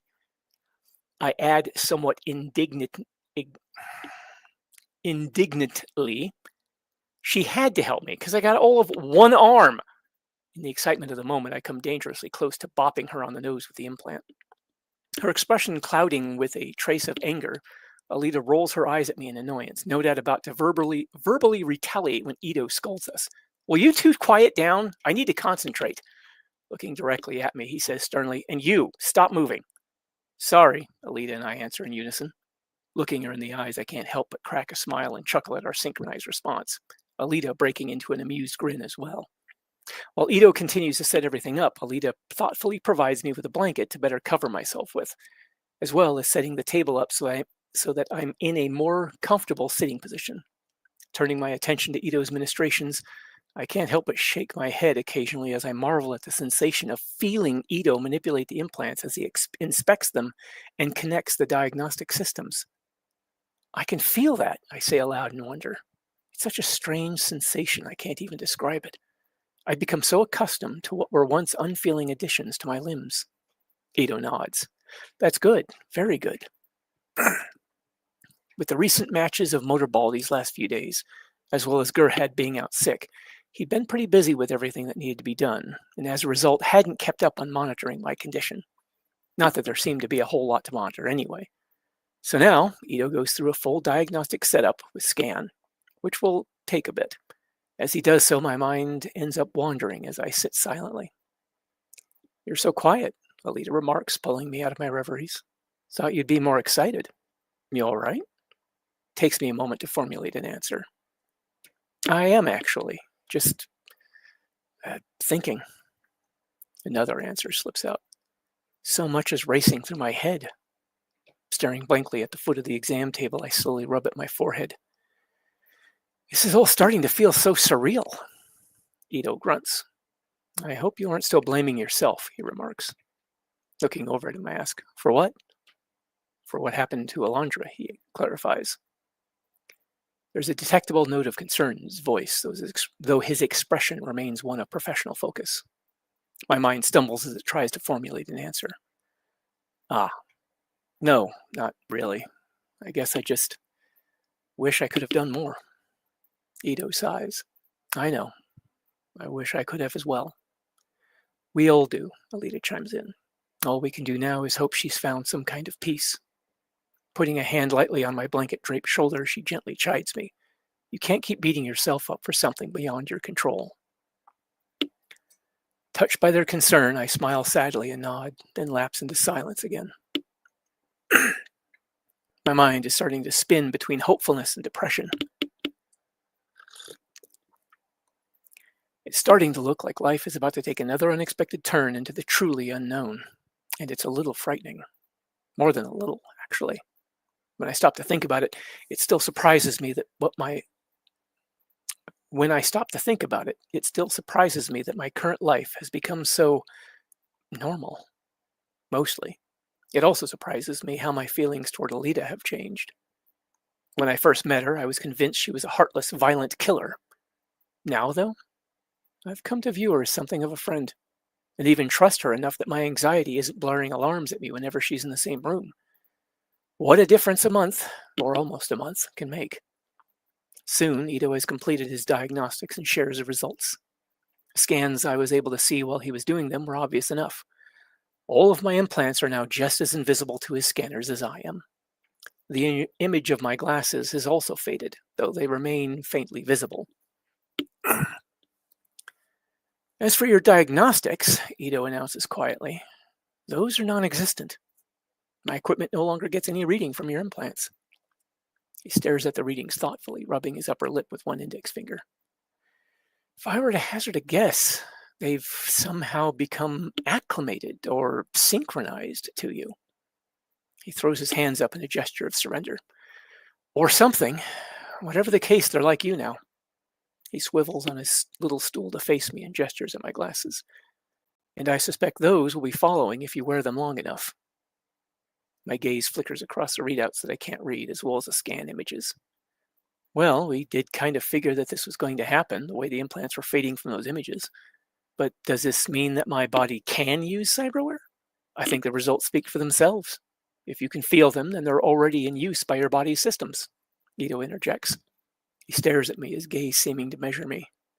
If I had to theorize, I'd say the cyberware just needed to get into phase with you. Question is, how is this all working? His head snaps around to stare at one of the consoles, and he mutters loudly, 28 days. Alita tears her mystified gaze away from me to ask him, what was that? Ito taps the readout, which I can now see as a time-date readout, that got his attention with one finger. It's been almost exactly 28 days since I installed his cyberware. 24 hours a day for 28 days straight. It's been connected directly to his body. His voice grows a little more excited. If this holds true for everything Jason remains in direct contact with, then his eye should start functioning in another 6 days. My head starts spinning anew with this revelation. I'll have 2 working eyes again? Echoes in my mind. It doesn't seem like it's really happening. It feels like a dream, and I'm half expecting to wake up.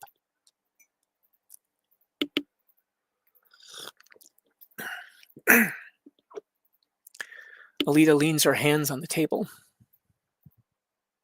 Alita leans her hands on the exam table, looking just as excited as Ito. So that's it? His cyberware is working? Well, that's great. Now you can get him all fixed up, right? Wrong, I say suddenly, snapping out of my silence. The realization of what it likely all means marches inexorably through my head. Any cybernetics he attaches to the mounting still won't be in whatever state I'm in, which means that the newly attached part of the limb still won't receive signals and still won't work. Hope starts dying a little as I look over at the images on Ito's screen again. And that's assuming anything he attaches will actually acclimate or synchronize or whatever the hell this is to my current cyberware. It might be that anything not actually touching my flesh won't get put into whatever state I'm in, which means this will be all I get for cyberware. My mood begins turning sullen as my hopes are further dashed. We have yet to determine if that's the case, Ito softly admonishes me. But this is a start. It means that living tissue in whatever this phase or state that you're in can spread the effect to inorganic matter that's in direct contact for 28 days. He looks at me meaningfully. When I fail to react, he expounds. I'm willing to bet this applies to living plant matter as well. Comprehension dawns on me. So what, the circle of trees? Not really sure how that place figures into this. Ito nods. Exactly. To both Alita and I, he announces. I'm going to take the limbs I was going to use and hire Kiyomi to take me out, where, Alita excitedly picks up on his line of thinking, where you'll put them in the circle and the living plants will be able to shift them into the state Jason can use. Beaming, she looks at me, declaring, I told you he'd find a way. A grin begins to turn the corners of my mouth up, only to disappear as doubt spreads through me again. I look over at Ito. Are you sure this can work? It somehow seems too easy. Confidently, Ito nods. I am. Everything I found points to it. Consider this. If the plants in that little piece of your home that came through with you couldn't alter inorganic matter in this way, I'd have been able to scan some of the things in there. One of the little pieces of your truck that came off in the crash, a sign, a utility pole, something would have lost this anomalous effect in much the same way with a couple of the items you left undisturbed in your footlocker earlier have become visible to my scanners. But everything in that little forest is just as undetectable as you, and I'm certain it's because of the living plants. He turns and begins shutting down his equipment. Like you, they must be generating the same anomalous energy or field, whatever it is. He stops suddenly, looking as if something just occurred to him. I'll need to take some of my spare equipment out there as well. Alita grasps the reason just before I do. Right, you need equipment that's altered as well in order to maintain his cyberware. Ito nods and finishes shutting everything down. Despite the growing excitement at the possibilities this turn of events presents, as well as the almost surrealistic nature of this whole situation, a more immediate concern barges its way into my awareness. Holding up my hand, I ask, can I get dressed now? Oh, absolutely, Ito says jovially. But when you finish, I'd like to run some other tests just to confirm some things, if that's all right. Distracted by thoughts of a future in which I could very well be walking again, I readily agree. Sure, whatever you need. Alita helps me back into the wheelchair, and I make my way back upstairs to finish getting ready for the day. As I do, I find myself humming happily and unable to stop. Hell, I'm very nearly singing. It's like a flood of positive emotions just bursting out of me, and life couldn't get any better. There have been precious few times in my life that I felt like this, and I certainly never felt like that in this world, at least not until now. It's as if this uncertain future has some kind of optimistic glow to it that's hard to describe. I know I'm still living in a dystopian world where the last remnants of humanity are huddled in one city, but for now, things seem a lot less hopeless, and this anomalous condition seems less like some kind of curse. After shaving and getting dressed, I put my things away and am brought up short as the thought hits me. I look over at the little alarm clock on my nightstand. Rolling up next to the nightstand, I move the alarm clock a little further away from the bed. If it turns out that this anomalous field I generate goes beyond physical contact, I'd rather not have my alarm clock stop working because it got altered and can no longer accept electrical power from the house outlet. Glancing down at my wheelchair, I realize there's not much I can do about that at the moment. And if things play out the way Ito's theorized, I may not have to worry about it. Satisfied with the precautions, I head downstairs where Ito has brought my truck's old alternator up from the basement and set it up on a little work table with some help from Alita. The alternator is clamped to the edge of the little table with a small electric motor next to it and a flexible belt of some kind connecting the two. My mood is dampened only a little at the realization that his experiments are likely to involve zapping me with electricity. After putting some finishing touches on the setup, Ito straightens up, stretching his back as he does. He cheerfully announces, "All set, but first, breakfast. I don't know about you two, but I could do with some food." Being in agreement, Alita and I join him in the kitchen where we, well, mostly Alita, help him prepare breakfast. As we're finishing up, Gerhat arrives. As she walks into the kitchen, Alita hops up from her chair to give the nurse a big hug. "Welcome back," Alita tells Gerhat with a big grin. "We missed you around here." Unable to contain myself, I say cheerfully, "Especially Ito. He's had to make do with me while you were gone." Then I roll my eyes in a "what a disaster that was" sort of expression. "Good to see you too, Jason," Gerhat returns happily. To Alita, she adds, "Congratulations, by the way. I caught your win against that other team. Nice takedown of that bastard Fenrir." Alita beams at her. "Thank you." Ito offers Gerhat coffee, which she gratefully accepts. As she accepts a cup from him, she turns to me. "By the way, was I mistaken, or was Roman using that new heat weapon in the second contest of that last game?" With a shrug of equanimity, I reply, "Yeah, but it was Ito that made it an effective weapon." "Maybe so," Gerhat tosses back. "But still, a little bit of you is now part of motorball history." With a second shrug, I go back to drinking my coffee to hide my suddenly unhappy expression. Apparently unaware of the discomfort her words caused me, Gerhat takes the remaining seat at the table and asks Ito, "I take it we're opening late today?" Alita preempts Ito, excitedly answering, "Yep, it's a special occasion." She looks over at me. "Why don't you tell her?" With everyone suddenly looking at me, I'm struck with a mischievous impulse. Setting my cup on the table, I straighten up in my seat and look over at Gerhat. Straight-faced, I announce to her, "I've decided to train for the Olympics." Gerhard's expression goes from smiling to confused. "You what now?" Alita smacks the tabletop with a rather loud crack, somehow avoiding damage to its surface, and exclaims at me, "Can't you be serious? This is a big development." Her expression is somewhere between amused and annoyed with me, though I suspect a little more annoyed. Rather more amused than Alita, Ito steps in. Jason has feelings in his cybernetics. It looks like they're finally connecting to his nervous system. Gerhard's expression lights up. "That's wonderful." She briefly gets up to give me a congratulatory hug. Makes me realize how much I've missed having her around. With the attitude of someone who's just discovered some new breakthrough, which I suppose he probably has, Ito fills Gerhat in on what's transpired and what he plans to do with Circle of Trees. Gerhat nods approvingly at the end of it. Gesturing towards the main room, she asks, "So that's what that setup up there is for? More experiments?" "Yes," Ito replies. I'm hoping it'll give me enough data to narrow some things down." Looking over at me, he says, "Speaking of which, how about we get that out of the way?" With only a small amount of trepidation, I answer, "Sure." Quickly cleaning up what remains of breakfast, we head out to the main room. Ito plugs the electric motor into a wall outlet and gets the motor going, starting up the alternator. He then reaches under the table and takes out my truck's old regulator with some obvious modifications made to it.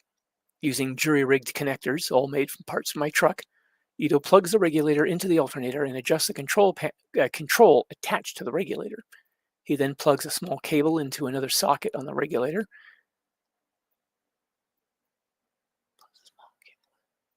Then the other end of the cable having a set of bare prongs. All right then, Ito says, holding up the prongs. The current should be minimal, just enough to cause your muscles to twitch a bit.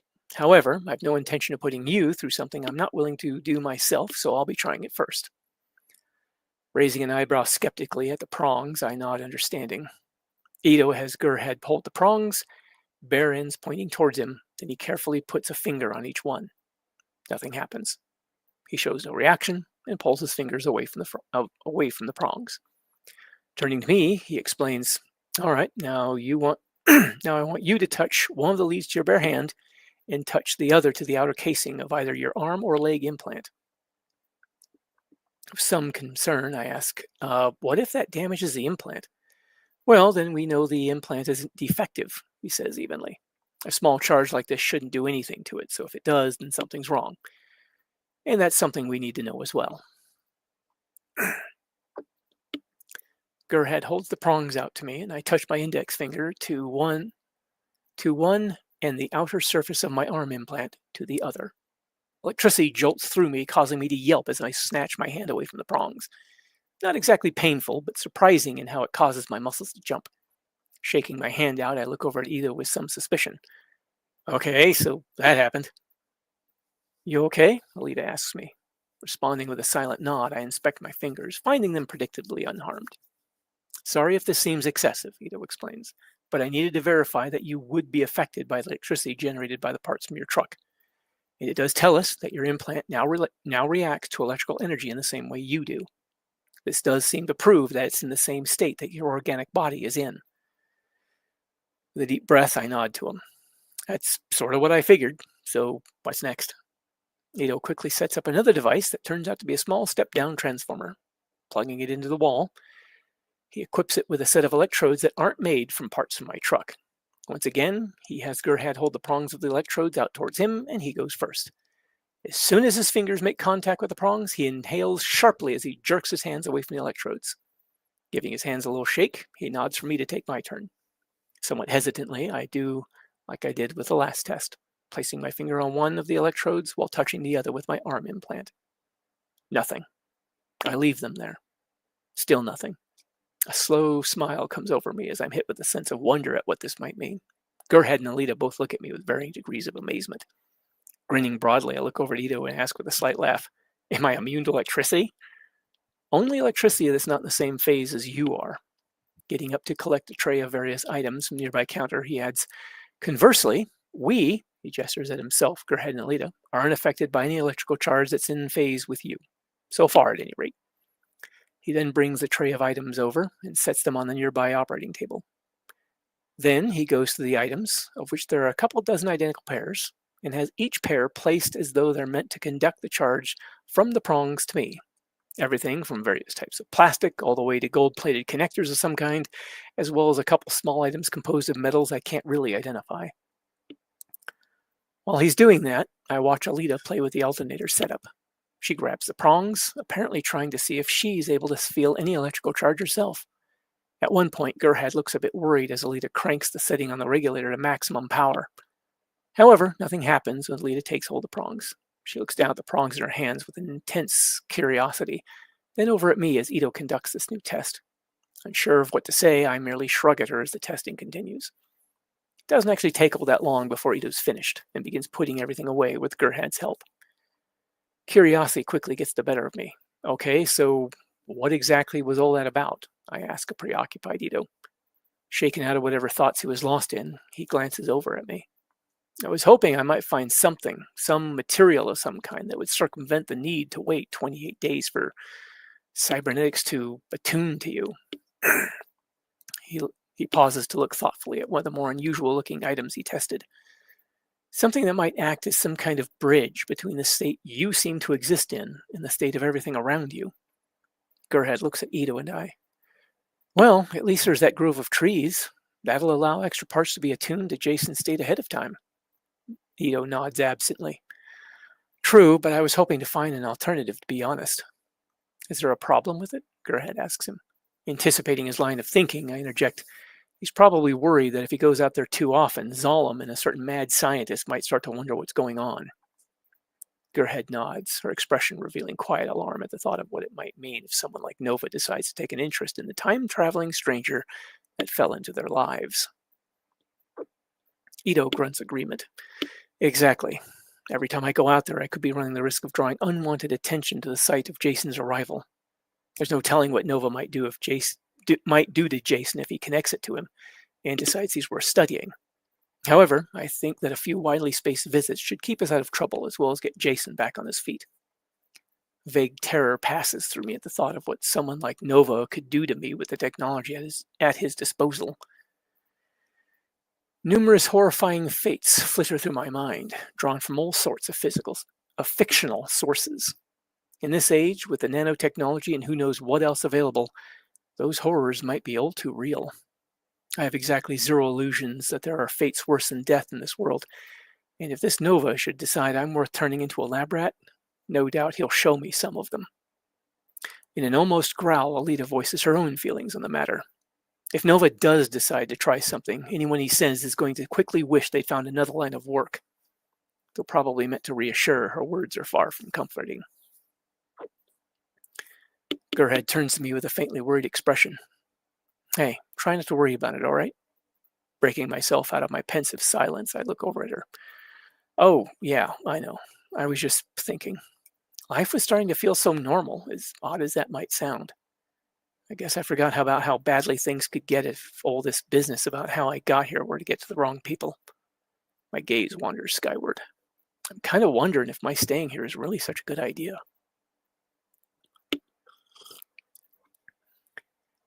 Ito steps over to me, giving me a reassuring pat on the shoulder. You aren't putting us in any jeopardy. There's absolutely no indication that anyone outside of our little group has any idea about your unusual nature, and I intend to keep it that way. Managing a faint smile, I reply. Well, I appreciate that. Even so, I'm sure you'll be glad to finally get me out of your hair.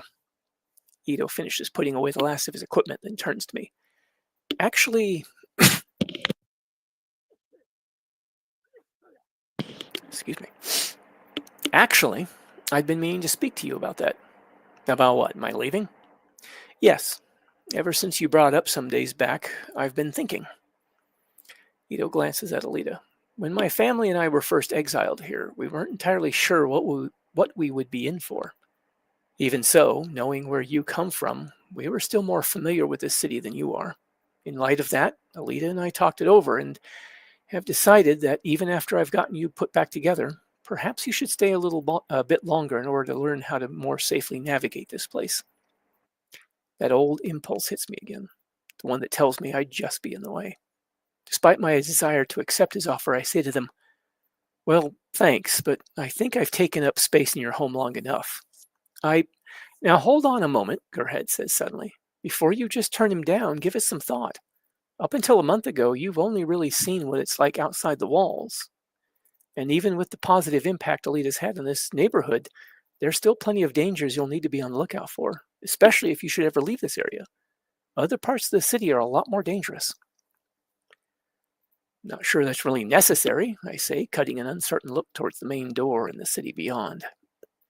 I mean, Alita woke up with amnesia, and she seems to have picked up how things work well enough. It's a laughably flawed argument, but one I seem compelled to make anyway. Some part of me still feels the need to give them a reason not to help me. Perhaps because I continue to feel they've done more than I deserve already. Alita patiently points out the obvious. I also had a lot of help learning about this new world I woke up in, which is what Ito and I are offering you. Gerhead soundly comments. You may also want to keep in mind you lack Alita's fighting ability, unless there's something about yourself you haven't told us. Mentally sighing in resignation, I reply, no, and you're right. Having relented, I now feel stupid for having argued against receiving their offered assistance. There is so much about this place I still don't know, and having nothing like Alita or even Ito's combat capability, I'd better learn how to avoid danger since I can't fight my way out of it. I already know I'm no match for the kinds of augmented troublemakers I'll likely run into around here if I'm not careful.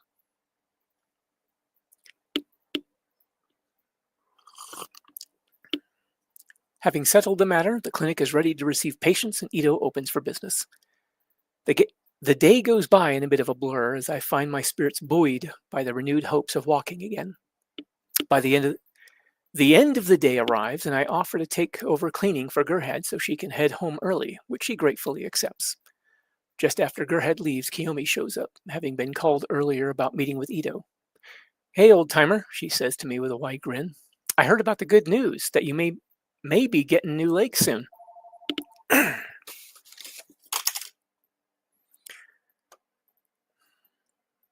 With a quick swipe of the cloth in my hand, I finish cleaning up the countertop I was working on. Then place it in my lap with the can of spray cleaner I was using. Turning to her with a half smile, I say, "That's the rumor."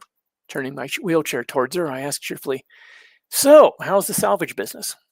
"Pretty good, actually," she replies with that upbeat attitude that's so reminiscent of Loretta. A pang of heartache hits me as I realize I still miss her and Henry, and the farm.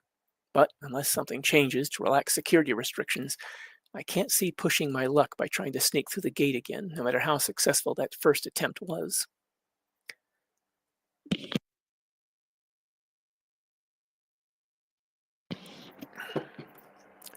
Quick greetings are exchanged as Alita gives her friend a quick embrace.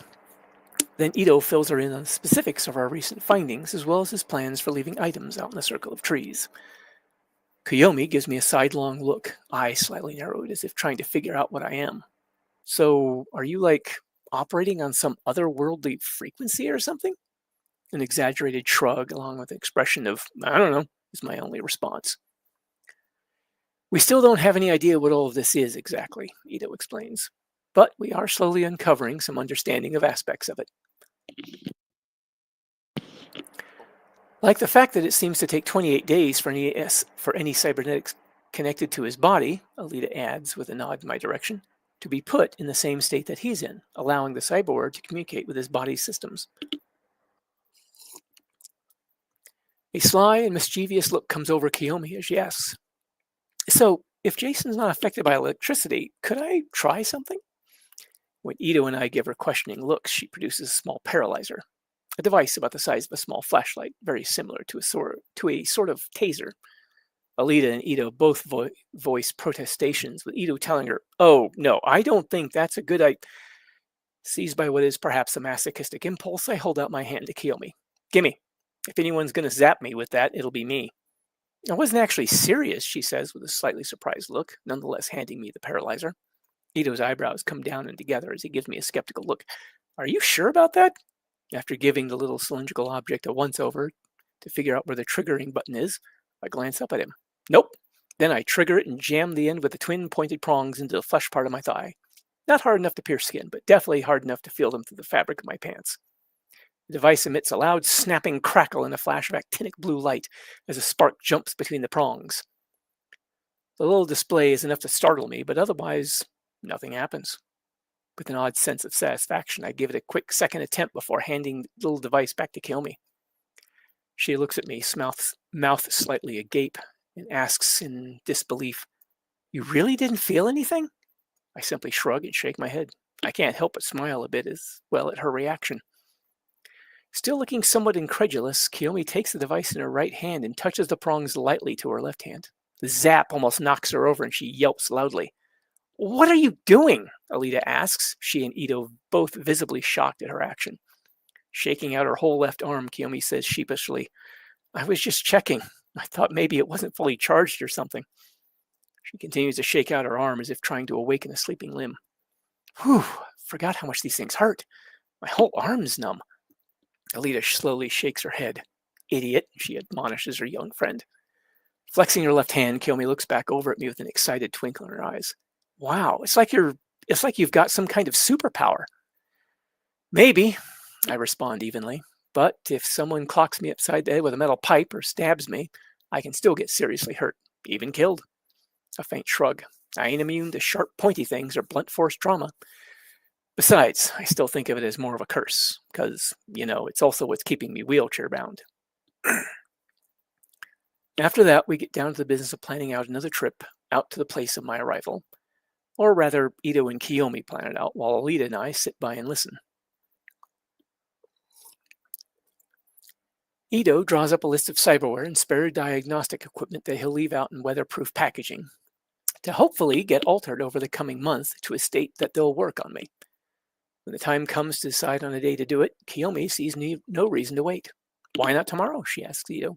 Raising his eyebrows questioningly at her, he asks, "You'd really be willing to go that soon?" With a little dismissive wave of her hand, "Sure, things have been going pretty well, so I think a day off couldn't hurt. Ty'll be glad of the break." Curious, ask her. Ty? Yep, he's a friend. Known him for a few years now. With a slight shrug, she adds, "We've been working together on this salvage gig ever since." Her voice catches for an instant, her expression clouding over. "It's so quick, I almost miss it." "Well, for a while now," she finishes with an almost awkward smile. "I can compensate you for your time," Ito tells her. "Oh, you don't really need to do that," Kiyomi protests. Alita gently lays a reassuring hand on Kiyomi's arm and tells her with a soft smile, "Hey, it's all right. We've been doing pretty good ourselves. We can easily afford to give you something for helping us." Kiyomi accepts their terms, and I sit back listening as they talk some more. Mostly about the details of the trip, but a bit of side conversation as well. After several minutes, I decide to make myself useful and head for the kitchen to make tea for everyone, letting Ito know on my way out. After setting the kettle of water on to boil, I settle in to wait for it as I listen to the others talking. I can't merely make out what they're saying, nor am I really paying attention as my mind is wandering down numerous possible futures of what my life is going to be like in this place. It's moments like these, when I stop to really think about it, that it becomes so hard to believe that this is my life now. It's like a part of me still can't understand where everything went. Alita's voice interrupts my musings. "Jason," she calls out from the other room. "Come here." Maneuvering out in the living room, I ask the group, "Yeah, what's up?" Ito answers, "Kiyomi just had an interesting thought." He looks at Kiyomi expectantly. With a slight shrug, Kiyomi says to me, "You got here by time traveling through some kind of temporal anomaly, right?" Her tone is more explanatory than questioning. A little uncertain as to what she's getting at, I glance around quickly at the three of them. Well, as far as we've been able to tell, yeah." "Well, we were thinking," she goes on eagerly, "if that anomaly could warp time and change you the way it did, maybe something else that interacts with the time stream could help to somehow correct the problem. Maybe provide the answer Ito's been looking for to get your cybernetics working without having to wait a month for them to adjust to you." It takes a moment for me to grasp what she's saying. Narrowing my eyes slightly, I ask Kiyomi, "Are you thinking about the stasis field in that crashed warship?" Kiyomi nods. "The anomaly messed with the time stream. From what I've been told, the stasis field messes with the time stream as well. Maybe it can somehow provide help with all this." "Well, it's an interesting idea, sure," I say slowly with an acknowledging nod to Kiyomi. Alita gently bumps Kiyomi's shoulder playfully. She's being modest with that "we," by the way. It was her and her interest in science fiction stories that came up with the idea. To which Kiyomi responds with a bashful smile. Numerous thoughts start spinning through my head. Chief among them, why is a highly advanced Martian warship lying out in the Badlands instead of having been salvaged for its no doubt valuable tech anyway? Answer, probably because it'd be stupidly dangerous to screw with military hardware that could contain who knows what kind of fail-safes to prevent tampering. One of the things my time in the military taught me is that if it's dangerous and it ain't blowing up, don't poke it until it does. With some uncertainty, I ask, "Are you sure that's a good idea? I mean, just because Alita was able to safely access it once doesn't mean it's safe to go messing with." Ito clears his throat. "That's why precautions will be taken. Even if she's unaware of them, Alita's core contains access codes that allow her to get us into the ship. However, I'll need protective underwater gear as the entry is completely submerged. Once inside, I can start slowly and very carefully looking over the equipment. We have almost 2 weeks before the next game, so there's plenty of time to at least start looking at the device. I can set up a little camp and begin carefully studying it. To my ears, Ito doesn't sound real confident about all this, something that I give voice to. You don't sound entirely sure about this. Ito shrugs dismissively. I have some doubts, but I think Kiyomi's idea merits at least looking into. One reason being, a trip out to that ship isn't going to draw any attention that would cause us trouble, unlike a trip out to that forest. If I can find something to help you at that wreck, it may prove to be a better answer than the circle of trees. His words, something to help you, give me pause. The thought that he's going to very possibly risk his safety on my account doesn't sit well. Like somehow him and the others helping me in this way is going to draw unnecessary danger their way. The idea that it could all be on my account fills me with a sense of dread that's difficult to define. Driven by this vague sense of unease, I say, look, maybe this isn't such a good idea. Do you really need to be running a risk like this, messing with that thing? I mean, trying to smuggle me through the gate seemed dangerous enough.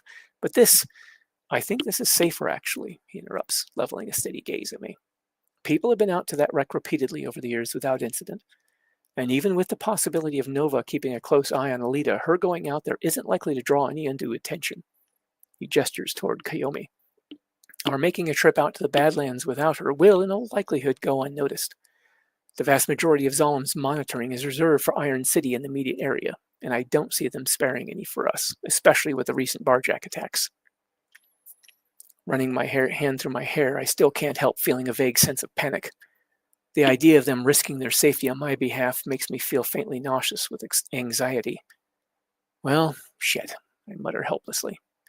Hey, it'll be fine, Alita says confidently, even offering a faint smile of reassurance. The impulse to laugh at her assurance hits me, as does the thought, ha, yeah, fine. I'll just drive to see the new house. It'll be fine. We'll just drive out on into Iron City and make some deliveries. It'll be fine. I try to summon some kind of argument against this, but come up empty. So I sigh and say, yeah, maybe. It's about then that the shrill whistle of the kettle fills the air. I'll get it, Alita announces, already gracefully rising from the couch and heading to the kitchen. While she's off, a list of supplies is put together and a schedule of visits between Alita's motor games is drawn up. By the time Alita comes back with a cup of tea for each of us, everything's pretty much been planned out. Kiyomi takes her tea with an appreciative smile at Alita. Okay, so tomorrow Ito and I will make the trip out to the Circle of Trees to lay out those cybernetics and other equipment. Ito takes his cup with a nod of thanks to his adopted daughter. And once I get the proper gear put together, the three of us will head out to that ship. He takes a tentative sip at the hot tea. That shouldn't take more than a couple of days, I think. Holding my cup carefully in my lap, I state, so Gerhard and I'll be running the clinic then, while you guys go off and poke at a centuries-old military wreck. Ito nods. We won't be gone long, maybe 3 or 4 days for this first trip to study the stasis field system. Gerhard's a talented cybernetic technician, so the two of you shouldn't have any trouble holding the clinic together. But first, Kiyomi announces, we head to the temporal forest. Alita gives her friend a sidelong look. You're calling it the temporal forest? Kiyomi merely smiles and shrugs. Considering what it is, I thought it should have a cool name. How about Trees of Time? Suppressing an amused smile, I shake my head at her. How about we just call it the Circle of Trees? After all, it's a big circle with trees. Shooting me a comically unimpressed look, Kiyomi chides me. You just have no imagination. Despite being unable to shake this bad feeling, I can't help but chuckle. The remainder of the evening turns into a pleasant social visit, and my worries are eventually forgotten. End of chapter. All right. Now that is cool.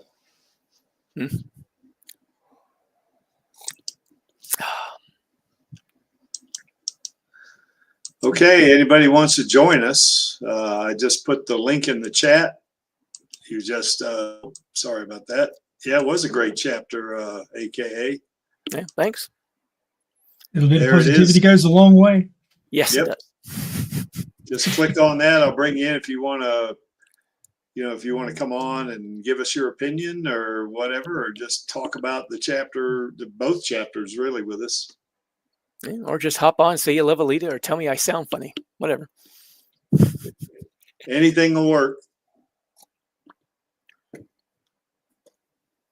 So that's a thought. I remember reading this when I first started reading at the beginning of the chapter, and the 28-day thing, and I said, oh, that's in sync with the moon and stuff like that. But then I had forgotten about the time stasis field in the Martian ship.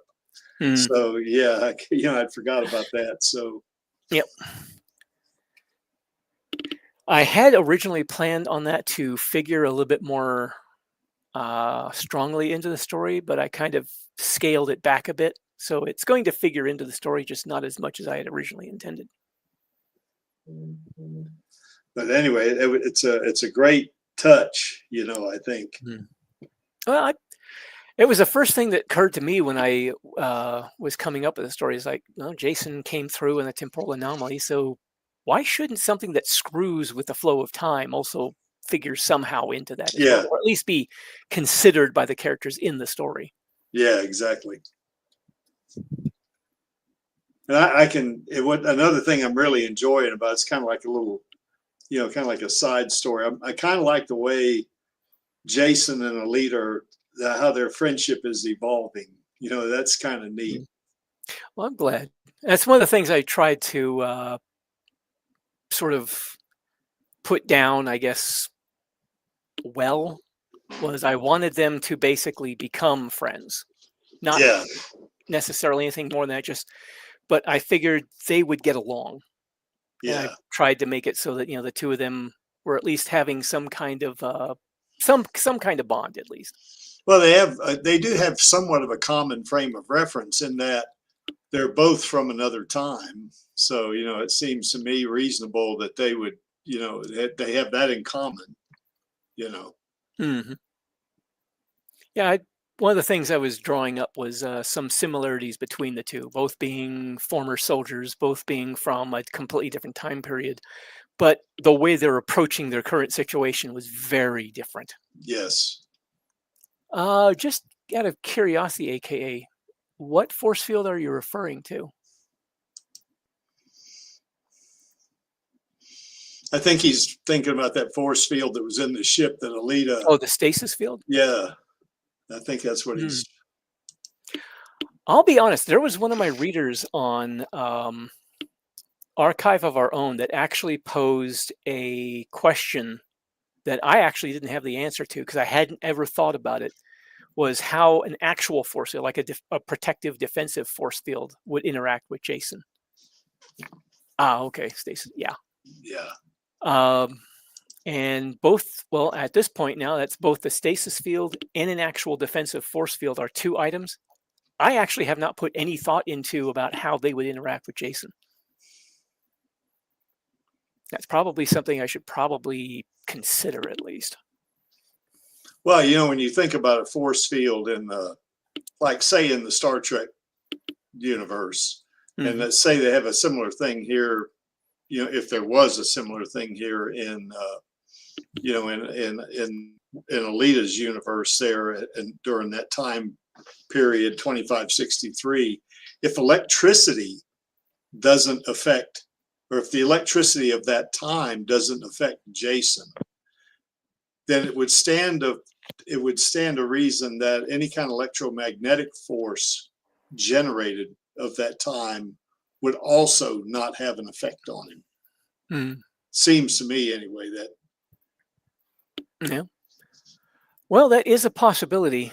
Like I said, that's two items now that I actually did not put any real thought into, both a stasis field and a defensive force field of some type. Yeah. So that might be something I might need to hammer out. I don't know. I mean, I hadn't planned on Jason coming into contact with either of those two items really, but you never know. Yeah, because now, go ahead. Yeah, I think, in the manga, in the Barjack, in the Badlands arc, when the Barjack fires that large cannon, on the rail car at the hang cannon. Yeah. When they fire that, it doesn't have an effect. Yeah, it hits some kind of defensive field. Yeah. It's a defensive field. And I am wondering that, let's say when Jason gets his cybernetics working and he's not detectable, you know, with equipment, maybe he could go up one of those supply tubes and they wouldn't even know it unless they saw him visually. You know, That is actually that's one of the things I had considered for a possible event to have in the story. But I had been trying not to have Jason be too prominent in the story because I didn't want him outshining Alita with what she was doing. Yeah. But I don't know. Did we ever cover?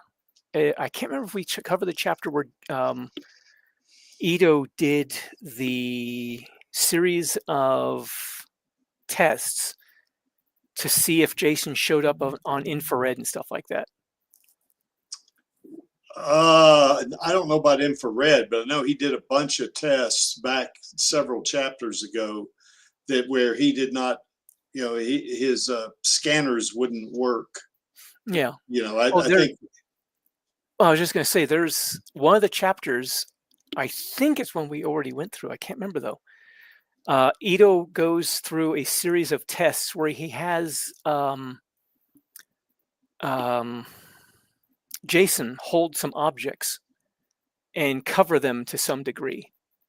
And he tests how radio signals interact with Jason. And he finds out that if Jason holds a tiny little transmitter in his hands and covers enough of it, the signal is completely blocked. No, I don't think we haven't covered that yet. I don't remember it anyway. Oh, okay. Then we may not have gotten that far yet. Sure. Yeah. But yeah, that was foreshadowing for some stuff that happens later on, which I think Maxie is the only one who's gotten to that part. But yeah, a slight bit of a spoiler, I guess, is that the tests do indicate that Jason appears to be non-existent to the vast majority of the electromagnetic spectrum. Yeah, and I think we established that a few chapters back, or at least that was the inference anyway. You know, because none of Ito's scanners would work on him. Yeah. Which, by the way, was something that one of my readers on AO3 came up with, is like he thought it might be interesting if Jason ran into Chaos, because Chaos's psychometry uses electromagnetism to read objects. And my first thought is Chaos would absolutely not like Jason. Yeah, because he wouldn't be able to read him. Yeah, I mean, if the psychometry is one of the senses that Chaos kind of counts on to sort of help him get a read on his surroundings or people he meets, if he were to shake hands with Jason and get absolutely nothing from him, that probably would not be a pleasant experience for him. So he probably would not care for Jason much, at least not initially. But you know, you wonder if Jason picked up an object from Alita's time, would that leave some kind of, and then hand that to Chaos? I wonder if Chaos could sense that. I don't know. That'd be an interesting. That's actually one of the things I did write up, all the little rules and stuff that I have written down on, what was it, Campfire? It's the little author's tool that I downloaded. It's like I think it was like real cheap, like $15 or something like that. But it has these things where you can put on timelines, character arcs, lists characters, and encyclopedia of like rules for of how your world works and things like that, or what have you. But that is one of the, I have a whole bunch of rules of how everything, except for force fields and stasis fields, interact with Jason.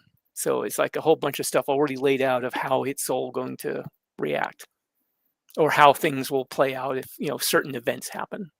Yeah.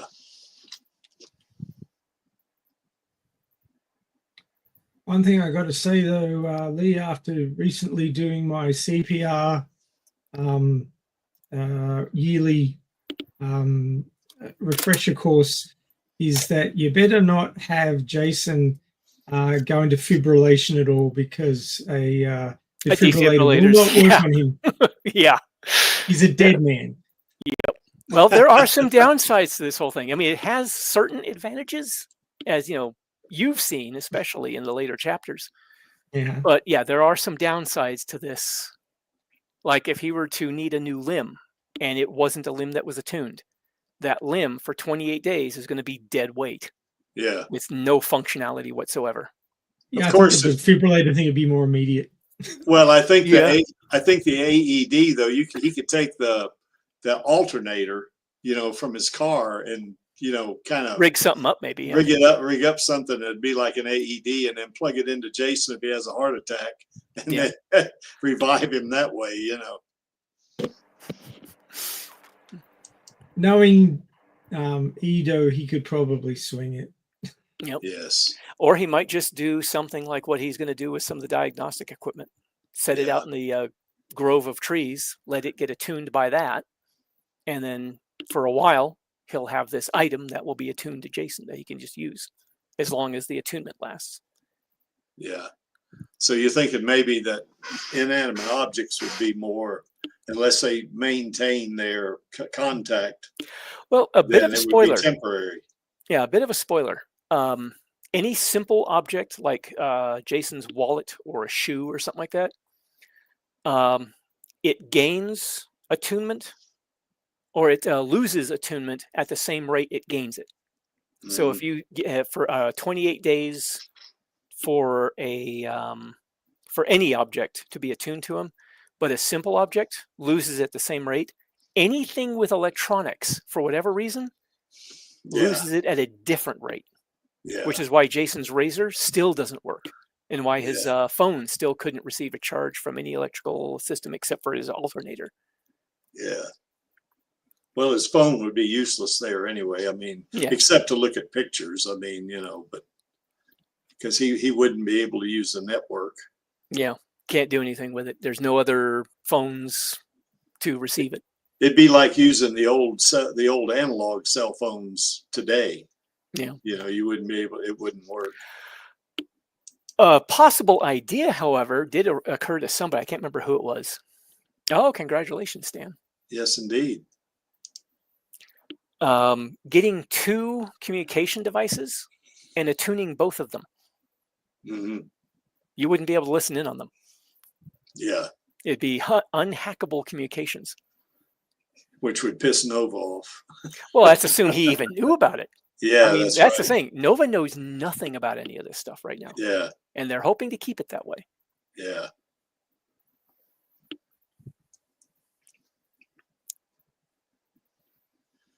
Any other thoughts there, Maxie? I'm just trying to run through a few what ifs of situations that Jason might get himself into with Nova and have an out because cyberware and invasive techniques and things aren't working. Well, think of this. You know, here's Jason. He's out of phase, you know, with the environment, with that particular time and place. With his surrounding universe. With the surrounding universe. And Nova tries to shoot him with a particle beam weapon from that universe. It'd have no effect on him. It would be like he's Superman. Well, a particle beam might be a little different because that one actually has a lot of heat. The heat would hit the Jason's surface. That'll burn him. Yeah. And it'll still do something to it. He might be resistant to it. Yeah. But that's still going to hurt him. Now, there is a secondary effect that they've been finding out later in the chapter that might change that dynamic, but that's later in the story. Yeah, we'll get to that. Yeah. Yeah. But yeah, I'm trying to be really, really careful with how visible Jason becomes to Nova and his agents, because Jason's not Alita. Yeah. If he gets into some real sticky trouble, it's over for him. Yeah, he's not going to be able to fight his way out of it. Yeah. At least not until he gets some real serious help. Yeah. Well, another bit of a spoiler that won't go too far. Alita starts training Jason on how to fight or how to defend himself. So, but we'll get to that eventually. Yeah.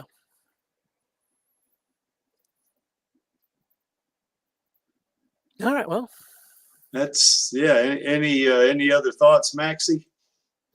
No, I think that about covers it. I think that was the main point for the chapter. Yeah. Holy shit, it's working. Yeah. Yep. Yeah, the thing that So- strikes me, and of course you never know how you'd react, but if something like that, what happened to Jason happened to me, maybe I got transported to the 26th century. Mhm. I don't think you don't know how you react for sure, but the way I know myself, I don't think I would be as bummed out about it as he is. Now he certainly left, he left behind a family, which I also have a family, but yeah, he had a whole family he was getting ready to, a whole life that he was getting ready to embark on with the woman he loved, and that got all taken from him. Yeah. So, but I do think though that I think I would adapt better than he would. I think. Yeah, if you're not mourning a significant loss, it's Yeah. probably not going to hit you the same way. So things might work out a little differently. Plus, if you don't have the same kind of mental illness that he does. Yeah, that's true. Yeah, that's true. Yeah, if you're a well-adjusted individual who doesn't have a broken brain, you're probably going to do pretty well unless things go really badly for you. Yeah, I don't know. Some of my exes might have a take issue with that. Oh boy.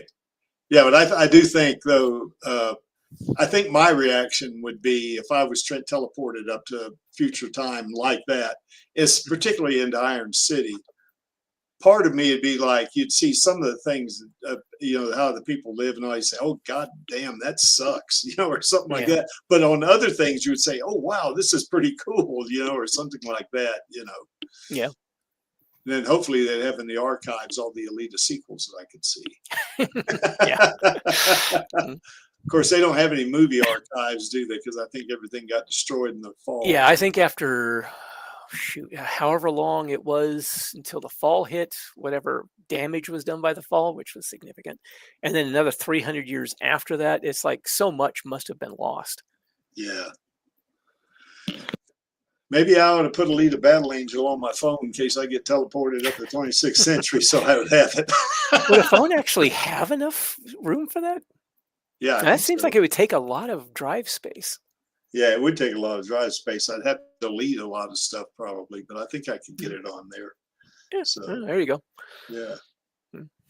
They'd say, what is this movie right here? What is this Star Trek thing? I got it because I got a couple of shorts on there for that, So all right, I guess we wore it out, I guess. So anyway, thanks, Lee. I appreciate it. Well, thanks for having me. I'm glad you guys are enjoying it. Oh yeah. Hope it's a trend that continues. Did we miss anything, you guys? I don't think we did, but did we? Even in the chat. Yeah, well, AKA wishes Alita would be teleported here. That would be interesting. Yeah, it would. Now, and of course, her cybernetics, I don't know what challenges that would involve. If she kept them hidden, her berserker body seems very kind of self-contained and very self-maintaining to a rather extreme degree. I mean, it's really advanced stuff. So I don't think she'd really need much, unless something serious happened. I don't think she'd need much in the way of repairs or maintenance. Yeah, as long as she was just careful and didn't get herself, busted up badly, it would probably fix itself rather well. Yeah. And she certainly wouldn't be able to she wouldn't have a problem with any trouble she ran into here. I think most things she'd handle rather easily. Yeah, could you see her going in a bar and some guy hitting on her and she didn't like him? Yeah. That wouldn't go very well. If he tried to push it too far, he'd be ending up on the floor real quick. Yeah. Well, bits of him might end up on. Yeah, that's right. Well, let's assume she goes that far. She might just break a few things. I mean, most flesh and blood humans, you just have to break a couple limbs and they stop bothering you. Well, she might not even have to break off. These things are very, very fine lines. Yeah, he wouldn't even have to do that. I think you just give a little bit of an inkling of her strength, with a guy like that, and even if he's a big old hulking guy, you'd say, "Damn." One good jab in the side, break a few ribs. I think that'd be it. Or at least bruise him. That would get his attention. But yeah, Stan, that's just what we're referring to. She's got a very advanced body that's very what's the word? Very self-maintaining. something like that. Anyway, Thanks, you got Finn. got a good kudo from Finn there. Yeah, thank you very much. Well, I guess I ought to keep one of my bedrooms ready for here, because if Alita gets teleported back here, she's got to come see her Uncle Creek, and she can stay in my extra bedroom, or one of my extra bedrooms. Yeah, there you go.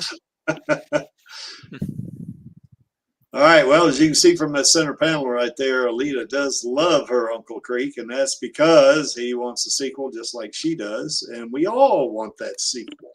Damn straight. You bet. Lee and I want a trilogy of trilogies. That's what we want. There's our queen right there. Of course, we are damn lucky she got that Robert Rodriguez decided to make her Alita, because man, yeah, she knocked that thing out of the park. What you got there, Maxie? Oh, I'm going to come to that. I'm going to get to that. I haven't got to that slide yet. Yeah, I haven't got to it. I'll get to it, and then I'll put yours up, because I've still got because I know you just did that. So I didn't have it. I just have my placeholder up there. But yeah, I'll get that. But anyway, we are really lucky to have that Rosa was selected as Alita, because she's great. She's a super actor, and we're fortunate the Elite Army is. And Rosa, if you're hearing this, I know you said this in the interview. Yes, we are pulling for you. We are definitely doing that. Absolutely. Yes, we are. I also want to give El Lamont and Jesse Fisher a shout out, because they brought Screwhead to life. And I think all of us would like to see in the sequel, in the Motorball art, Screwhead team up with Alita, knowing that Vector kind of conned her somewhat, or scammed her, well, not scammed her, but, kind of lied to her, or whatever he did, and it pissed her off. And now she goes up to Alita and say, "Hey, I'm with you, girl. Let's burn it all down." That's what Elle said in the interview. So, and of course, Jesse is, according to Elle, is the most badass stunt woman she ever worked with. So, very high praise. And we want all three of them to be in the sequel for sure. Yep. Okay, Maxie, it's your turn. It's my turn. Well, we did have a little bit of a change up of the topic for this week's Radio Chaos. It is now, Sheeran, will she return? So we obviously saw that she was in a bad way at the end of the first movie. She was in pieces, kind of an being sent up understatement. to Zalem. Yeah. I was. It's an Australian classic to understate things, and I was. So yeah, she's not doing as well. She's not having a good day. But the question is, will she return? So we will discuss that tomorrow on Radio Chaos episode 288. Bring your best theories and come join us for a chat. You bet. And of course, Aussies understate things such as, "Oh, that funnel web spider, that's nothing." Yeah, a little grumpy. It's all right. Yeah, that's right. So anyway, yeah, join us for that, because we're going to have fun. Are you going to be the host, Maxie? Well, Angel's put himself down as the host, so that turkey. Well, I will step back and wait. Well, I know he's been working a lot of not necessarily overtime, but maybe comp time, and he's saving up his annual leave and all that. So when I guess when the greenlit is done, when they do greenlight the Alita sequel, he wants to come over here, I think, and he and I and Charlie Smith go to Austin, Texas, I think is what his plan is. So he's working extra time to make more money, I guess. So well, it's good that he's got a solid plan for the future. Absolutely. You bet.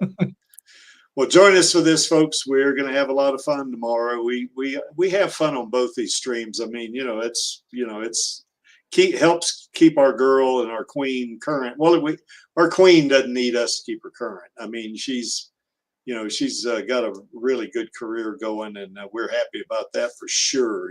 But in terms of the sequel, we do want to keep this up, and I know I'm going to keep it up, and I know Rosa, just judging from the interview, she is still just as gung ho about the Alita sequel as she ever was.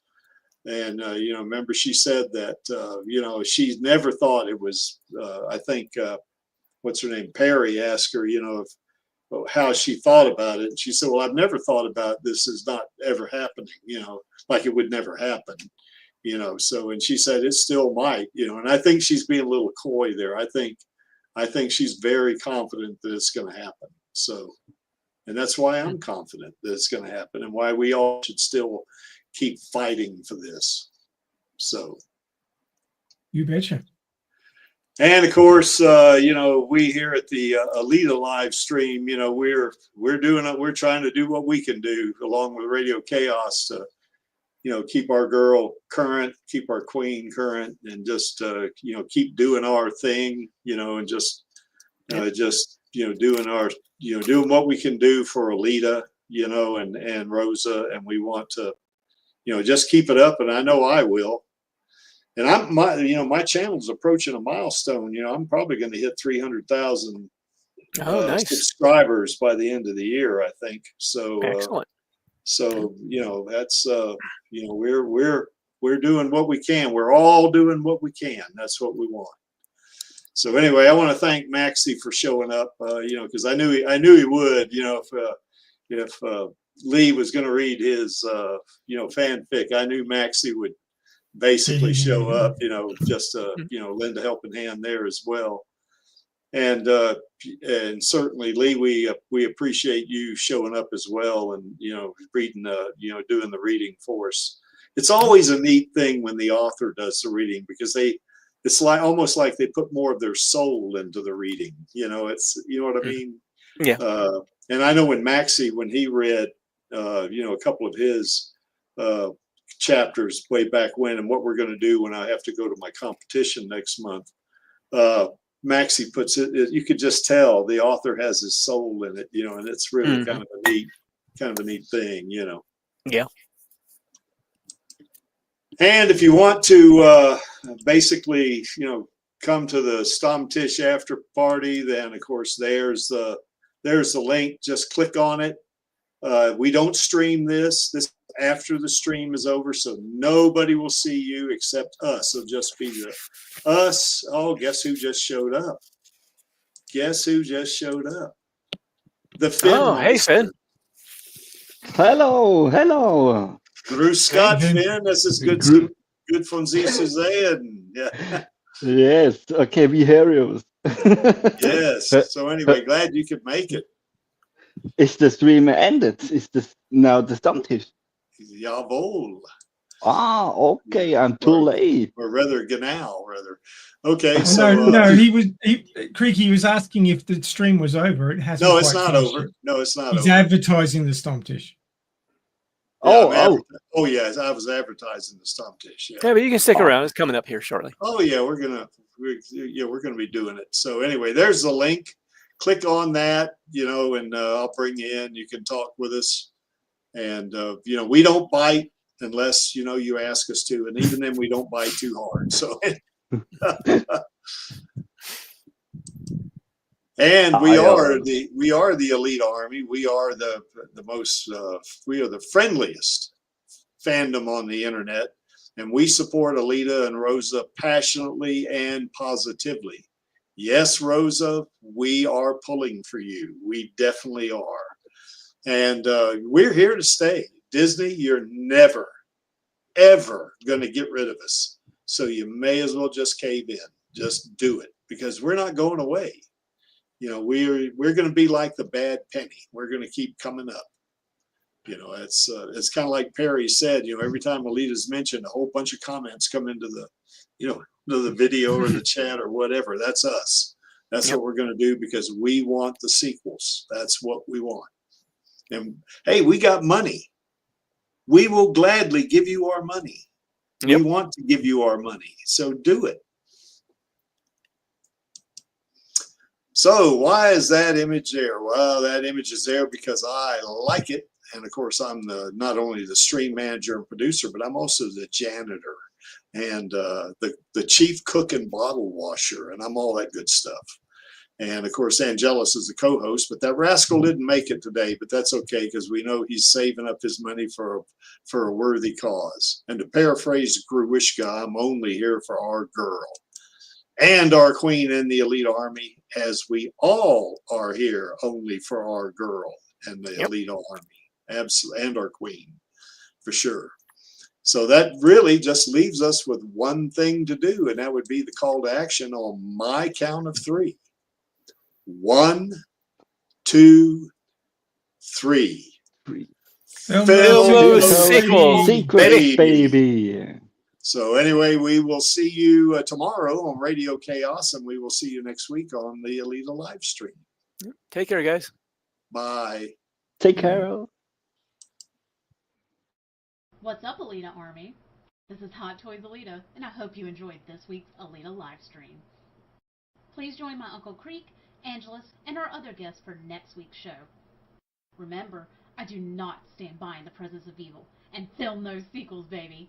See you next time.